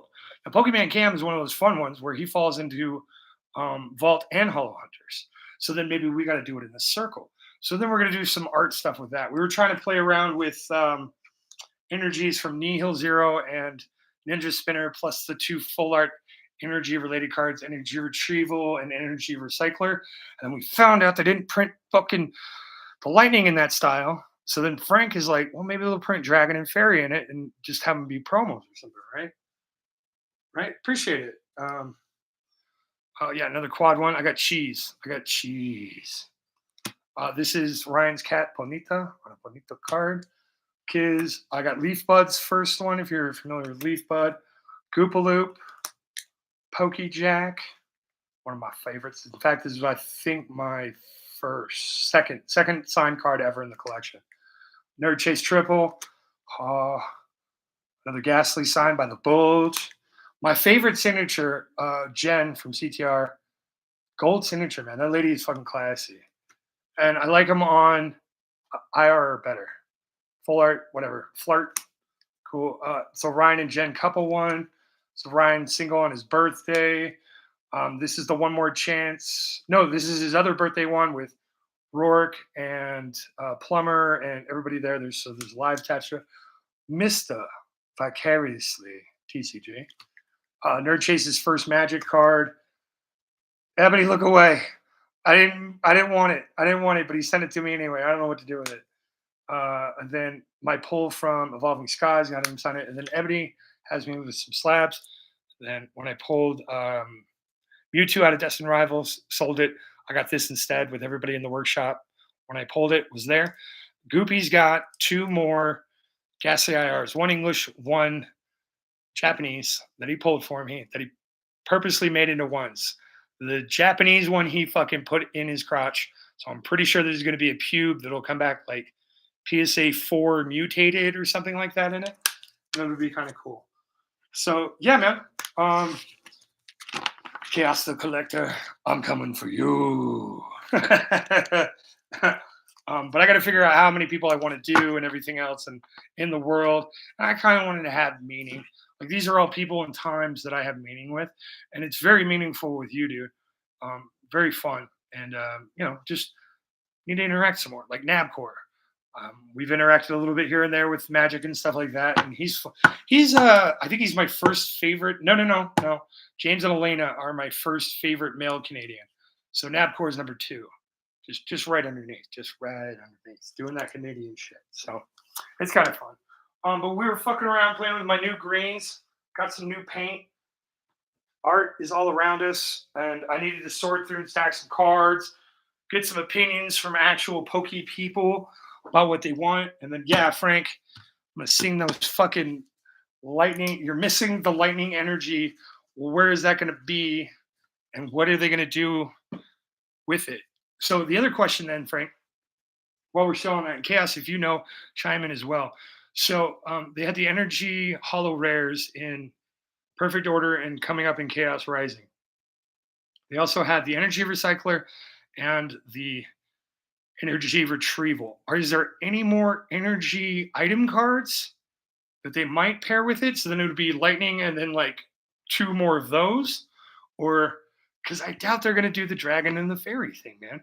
But maybe there's in that set that I remember, because when they were doing pre-release for fucking perfect order, like all the fancy YouTubers got it first, especially the Brit guys for this one. It felt very much like they were here. We can actually show you my face for this one. One of them was mentioning that, oh, that's a bummer, pulling a rare hollow energy in a $8 pack now, and he said some other fucking set had it too. Not since I think it was Sun and Moon. So it was XY, Sun and Moon, and then Scarlet Violet, right? Am I missing one in there? Yeah, because Team Up was 2016. flows into it. Scarlet Violet, now Mega. Mega, Scarlet Violet. Then we have Sun and Moon, and then it's XY, and then Black and White and EX, and on down the pike we go for it. So, hmm. So I think it's in a Sun and Moon set. So what? Crimson Invasion? Wouldn't that be fucking funny if that was it? Tell you what, guys. Look at chat here like an old man. I'm gonna Google over here. Like a young man. Young man, won't you Google today? I said, young man, won't you Google today? Yeah, right. And there's only fucking 10, 11 10 errors. Errors matched with generations. Jesus. Okay. Pokemon. Pikmon. Thank you for that. Pokemon. Right? You always know the area you're in, and then you try to backlog it in. And so the more time in the game you have, the more you can kind of fill that in, and then the more you see, the more you talk about, and everything else. It gets kind of fun. Pokemon sets with hollow energy rare cards. It's thinking. Pokemon. Oh, AI overview. Let's see. Let's see. Popular Pokemon sets featuring Hollow Energy rare cards include the 2009 Call of Legends featuring Pokemon silhouettes, Heart Gold, Soul Silver, and various secret rares from modern sets like Burning Shadows and Evolving Skies. Recent sets like Scarlet and Violet 151 and Prismatic Evolutions also include sought after Hollow Energy. Notable energy cards. Highly regarded. Yeah. Lugia Water, Umbreon Darkness. Yeah, pass on that. Strictly for the fucking price of it, right? Uh, oh, yeah, dude. Hey, man. Well, I'm just here. Chaos. Appreciate you. Say hi all you want. Say bye all you want. Come and go as you please. Choose your own adventure. Read a bedtime story to the kiddo for me. Pretty please with sugar on top. Go the fuck to sleep. That's always a good one. Okay. back to my research. My in-depth AI top of the Google search thing. Heart Gold Soul Silver, known for stylized six Pokemon matching energy type pass.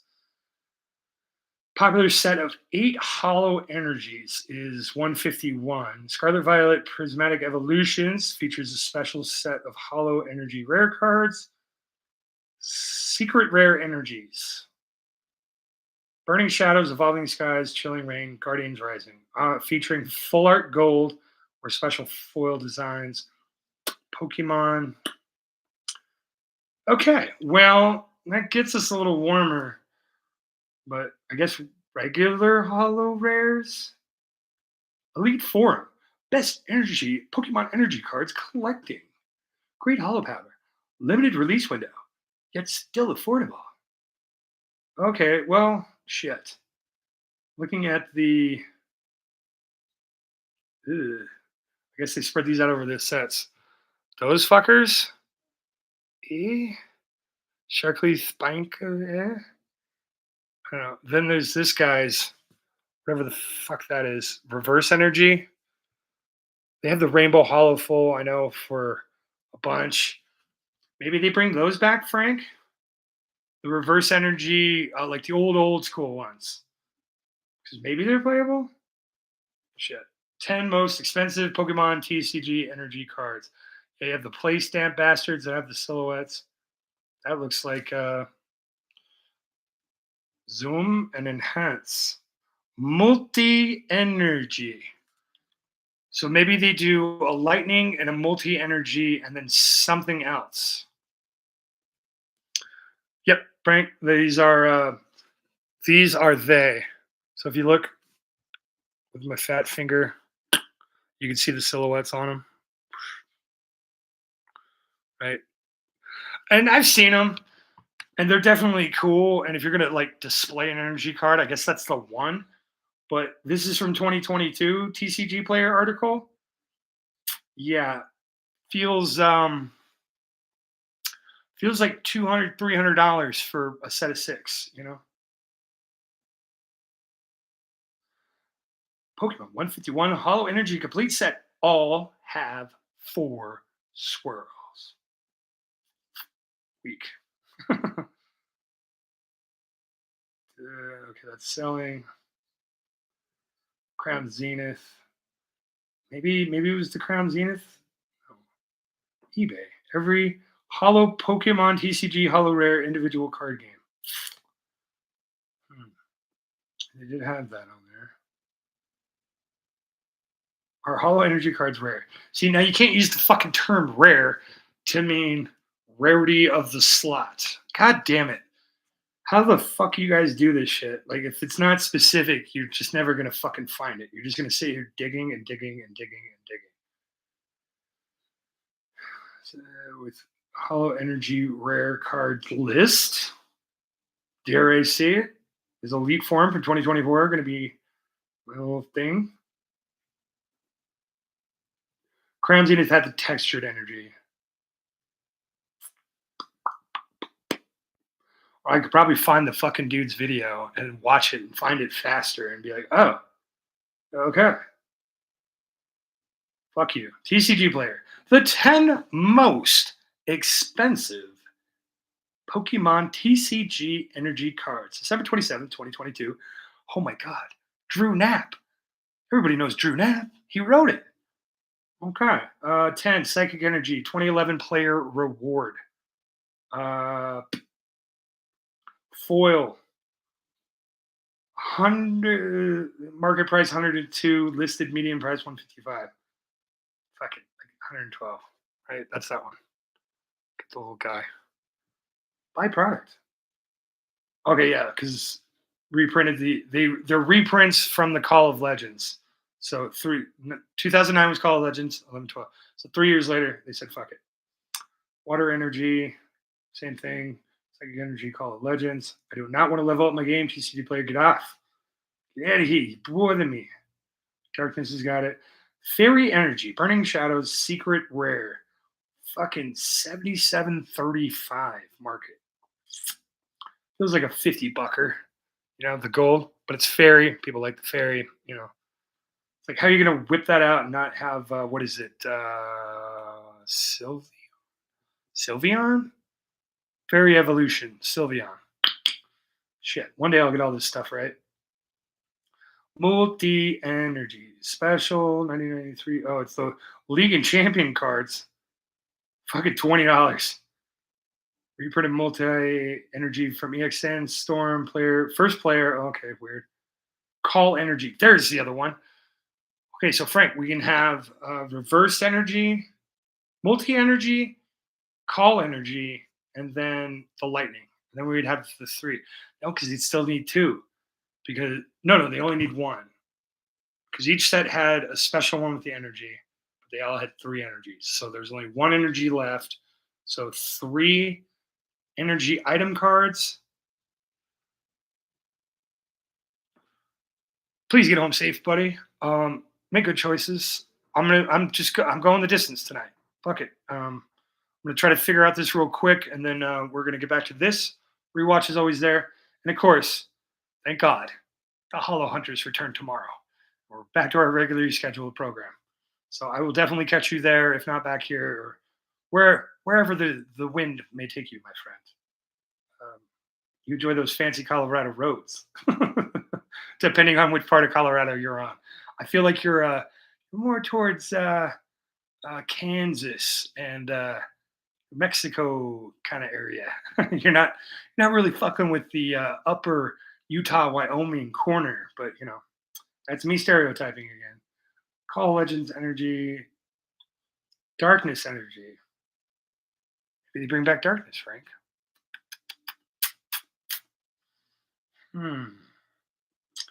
Double colorless energy. That was only 2017. Okay. Well, another time I will actually Google search just lightning energy cards, and then I'll have to do some of the research and the funness. I'm still on all messages. Cool. I still have some of that. I know why. I need a cough drop. That's why my mouth. Hey! Oh, hey, it's Pokeball Alice. What's up, dude? Dudette, Duderino. I got some new greens and some new paints. So we're just doing nice, a brighten up. Well, it's not really bright there. There we go. Aziz light, and we've just covered in with what do we got here? 5 shades of green to cover over my 6 layers of painting. And then we were discussing Pokemon card organization, so like binder layouts. But on my previous one, I like to put cards on a board. Well, I'll attach foam to a board and cut out the individual card shapes into the form. That way I can just slide the card in and then it's attached to it. And it looks really great in space and you don't have to worry about wind or things falling out. Right? Um Now, Pokeball Alice, thank you very much. Oh, we did finish some paintings. We did a twofer, but I got my second ever rainbow in there on this little guy. That was fun. This took an hour. We did it on Wednesdays live. I said, I've been talking about doing 2 paintings, 1 live for so long. Here's the goal, and I burned myself out. Right, a little bit of fun, different colors. I have oil pastel paintings that are like both of these, and I just wanted to do them again in acrylic because it's a new medium. So now, Pokeball House. If you go over to Kev the Poke, if you go back to Kev the Poke Ghost, please say hi to him for me. Kind of trapped here, and I don't want to start chatting in his live while I'm still live. That's not exactly entertaining.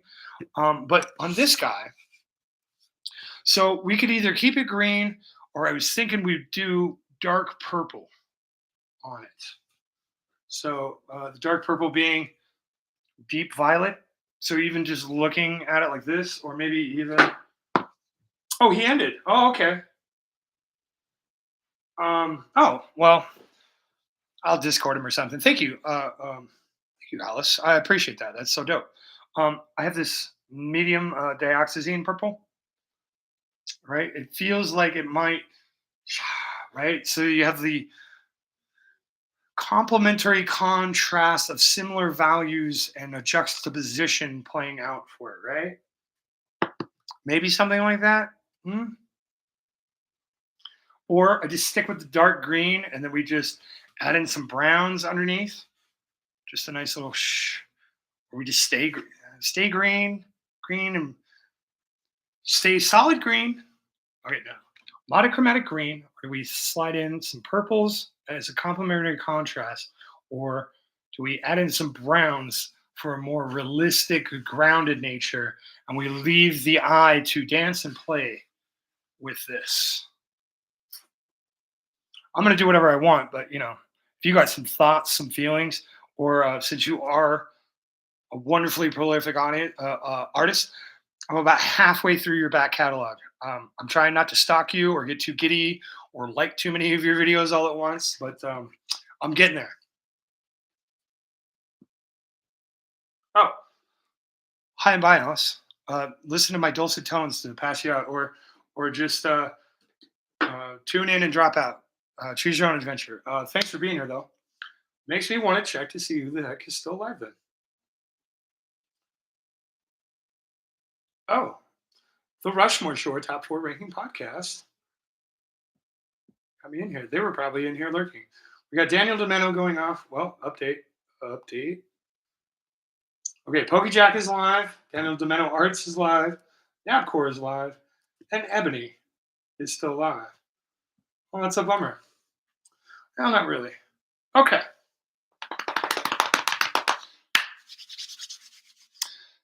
What we got here? We got a 3-hour, 18-minute live. And Ebony's probably going to be dropping off soon. PokeJack just started an hour ago. Maybe she'll stay on. Fuck it, let's finish it. Let's finish the painting. Whether you're supposed to, let's finish the painting. We grab this back out. We slide you back to your homes. We get you going this way. What a weird, fun little live, man. Talking it out on the Barry Gibb Talk Show. Okay. So, Frank, you were here. You got off work. You showered. and then you stayed the whole time. What are you seeing here, buddy? We want to stick green. We want to go purple contrast, and if we don't like it, we can go back to the green, or just leave it the fuck alone as is.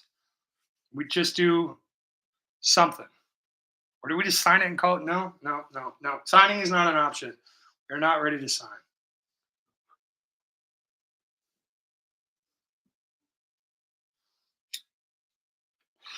So, misty mortar colored forest here, Frank. So this is a walk in the woods on a midsummer's day and midsummer's evening. Yeah, there we go. That way we can get some Johnny Puck elf jokes in here too. But essentially, we've got some lighter trees back here that we can highlight more into, make a little path here, and then get these big bastards in here. Question is green or pink purple? I think purple would be nice. Mm-hmm. Well, you know what? I haven't gone out of the chair to actually look at this from 3 feet away.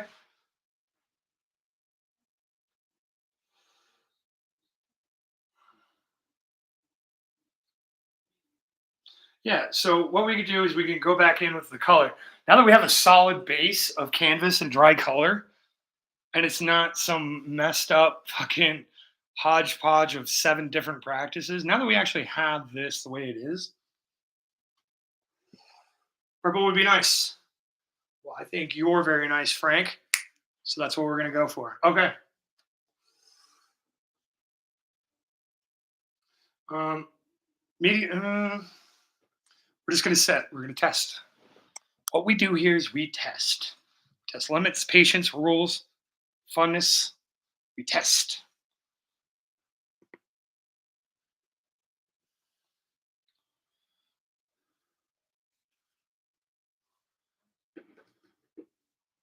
Do, do, do, do, do. So we're doing the Gazazine purple, which is a medium to light purple. And then we're just grabbing out a dabber, a little deeper of the white, similar to what we did before.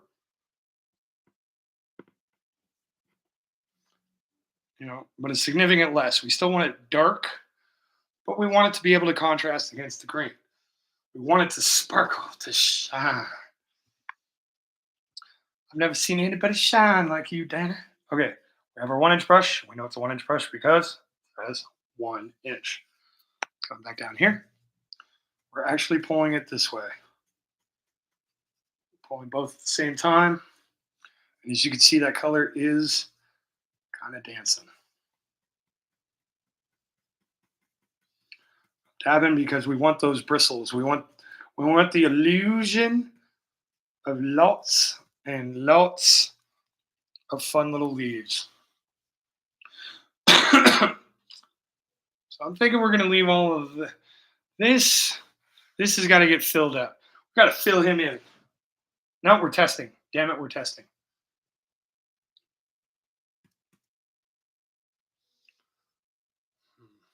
That's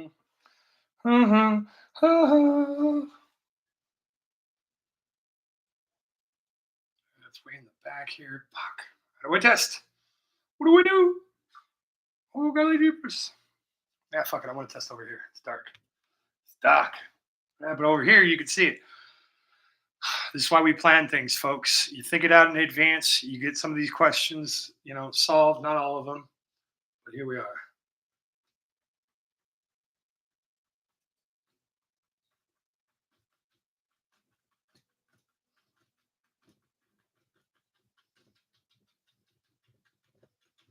We'll come back in with some little black liner. Give ourselves some fucking nice little branches and thingies.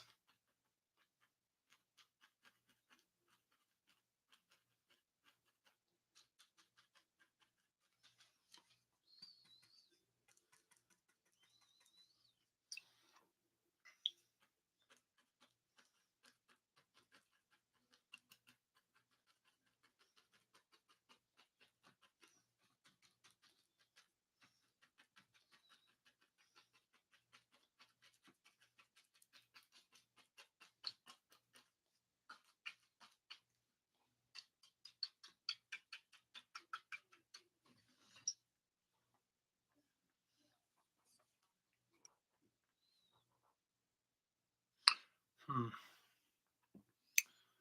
hmm.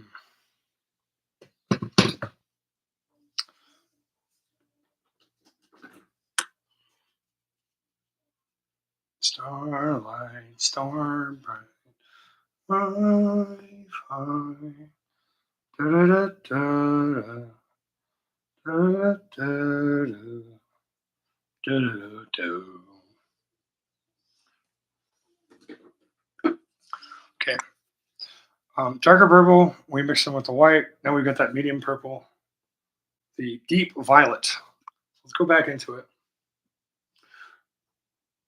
Thanks, Frank. That's kind of how I was feeling it. But usually with the Chinese blossoms, you have that darker underneath, but maybe with some branches or something, or maybe an actual fucking tree shape or something. So I'm kind of just wanting to try this medium color up here.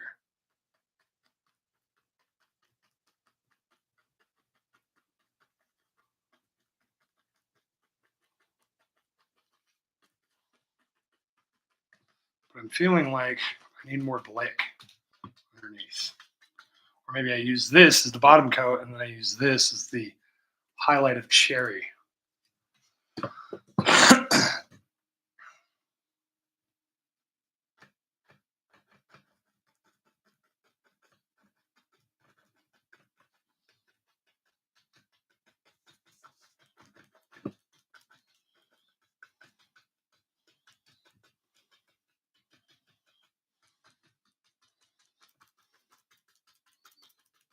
None of this is wasted because, hey, man, we at least did the green, right? So let's just go up and cover up what we already got up here. Let's just kind of, let's just see. Let's just see if we don't reverse it back. Do a light and then we do this dark and then we go back over it with the light. Frank's like, no, beautiful the way it is right now. Don't do that to me.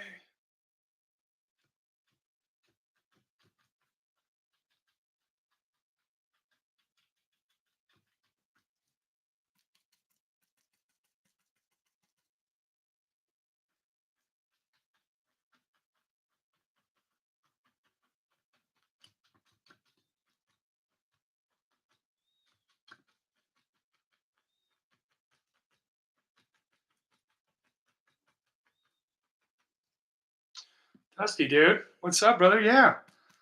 CTR made fun of me, so I had to go live. So here we are, doing a nice little green wonder. Frank, or not Frank, Jesus, sorry, Force of Habit. Dusty, brother man, we were talking about lightning energy being missing out of Nihil or Perfect Order and Chaos Rising, Nihil Zero and Ninja Spinner. Is there another set where in the rare slot you could pull a hollow energy rare card? Not Call of Legends, not that. Was it Crown Zenith? And not like a gold version either, like just a regular set rare, hollow rare.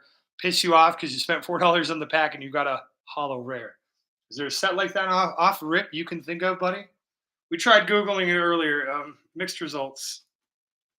What do you know? Mixed bag.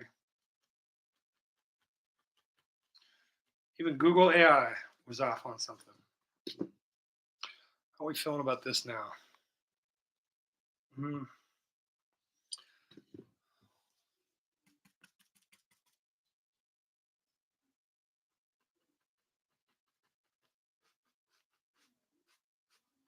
wipe in some of this. There is a little pathway right through here.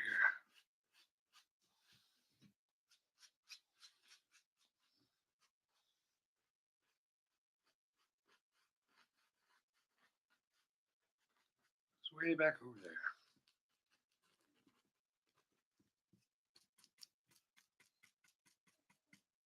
If you don't have the answer off rip, brother, that's cool. Not like it's a pop quiz. Do you know a better way to Google it? That's fantastic.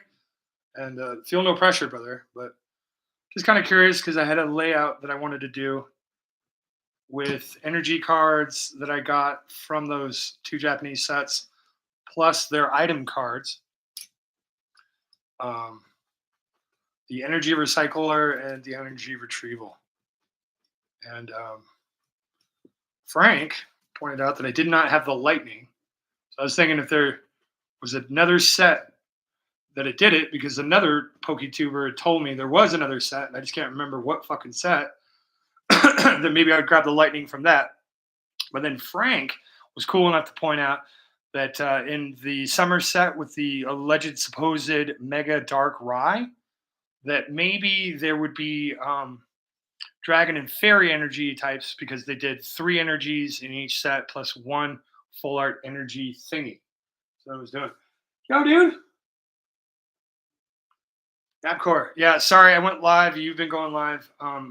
You're on your kiss and your signature is on my list for my big signature project that we were talking about. I was talking about a smaller component of it with those energy cards. What are we thinking here, guys? Is that purple pathway looking kind of cool? Kind of blending in. Need a little more dark. Dark, Aziz, dark. Hey, let's get a cobalt value here. Right? This was more of a CTR was being weird, as he tends to do. He's like, you just go fucking live, man. I'm like, Tuesdays and Thursdays are when I go live, bro. These are extra episodes. Like, I don't really have a plan. I've been winging it for like 3.5 hours. Just talking grading, art layouts, binder layouts. We made this green bastard out of just playing with some stuff. But hey man, I'm all for the people, man. Give them what the fuck they want. Like, they ask for it, they draw it, they do it all the time. Give them what the fuck they want. Ooh yeah. Look at that. Look at that nice little Diaka purple. Just right up there. That. We'll put it down here. That. That's why we always paint forward, guys. But hey, we're just fucking around with this guy. So it is all right. It gonna be all right. It gonna be all right.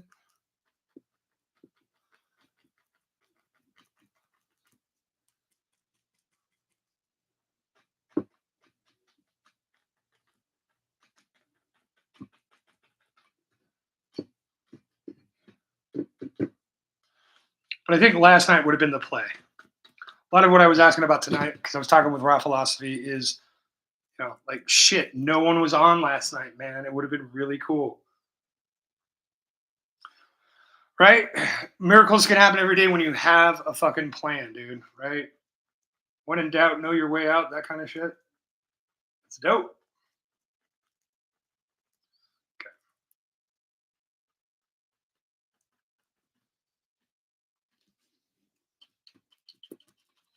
Just throw that guy right there. A little chisel action.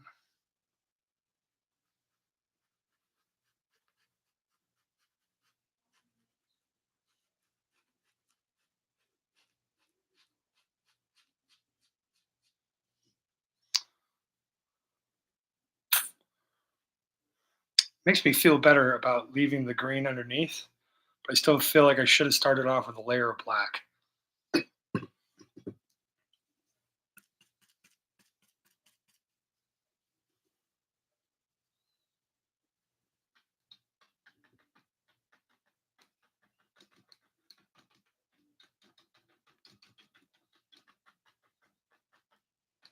Yeah, pretty sure I'm not going to sign this one, guys.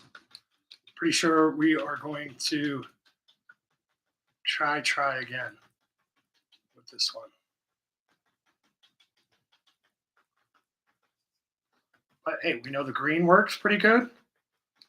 We know the layering on it. We also know that these purples can do some really cool shit. And we know that you guys are fucking awesome and you keep rolling in. We keep having fun conversations about cards and just kind of see how we feel about it. So, yeah, definitely black underneath, right? Like that dark green's fun, and even leaving some of the uses there. But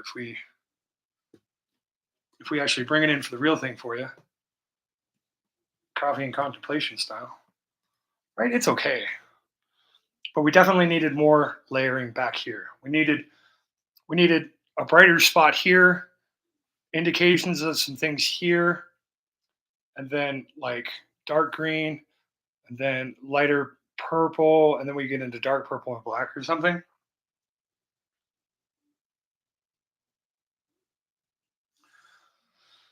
Ooh, these could be kelpie things. Okay, okay. Nabcor, I need to talk to your dealer, bro. I need your sweet Canadian dealer. I gotta get what you're on. All right, so I'm just gonna do it with this dark purple. No, don't do it with the dark purple color. Jesus Christ. How about we just go mixed medium? I got a little black, little pastel here. So then it would be nice key line.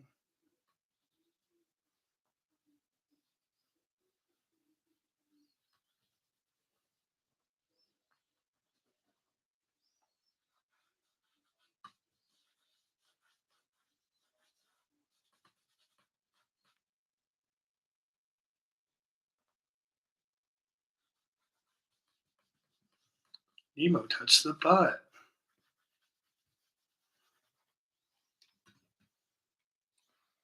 Whoosh.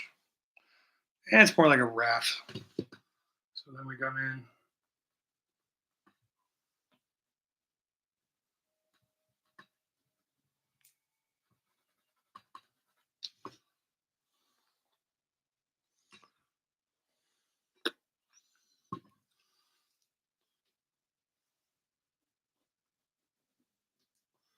Well, let's keep adding a little more.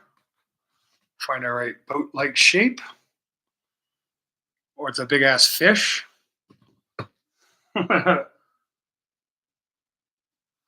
Scuba Steve.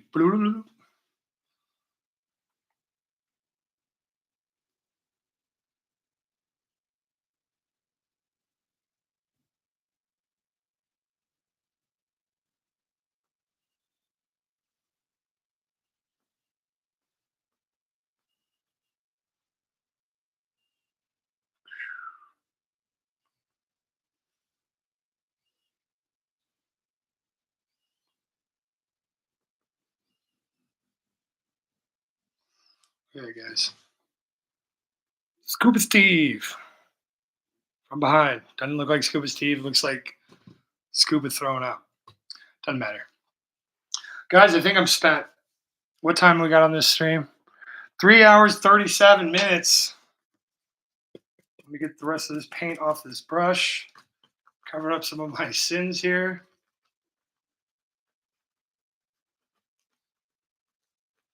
Just wreck the whole fucking thing. Even with Scuba Steve there, we just gonna wreck it. I'm gonna wreck it. Like I'm Wreck-It Ralph. Y'all are Fix It Felixes. Like, hey, we can't do shit here.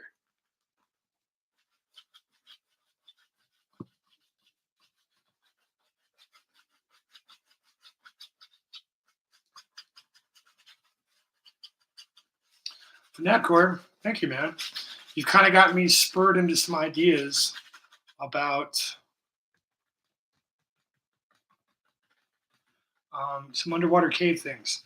I'm not sure how much on Instagram you are, brother, but they got that magic carp under the sea kind of a thing. That's pretty cool.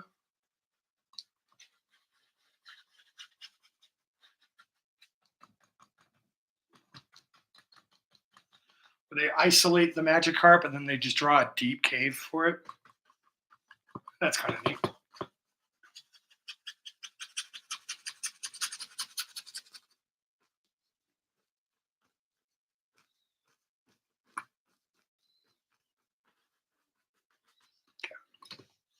Yep, we fucked it up royally. But Nabcore, man, you snuck in on some fun perspective issues, so that's pretty cool. Guys, we're gonna put this in the drink. Well, our practice painting continues to practice, but on a lighter note, remember, guys, this is what we started off with earlier today: sap green only, layering, illusion, depth, and it's all one color, baby. So we didn't get there quite with the purples yet, but we got to play with the purples. We got to play with the greens. You got to play with me, and I got to play with you. So that being said, we're going to end the stream same way we always do. That is to remind you that my next stream will be better. See you in the chats.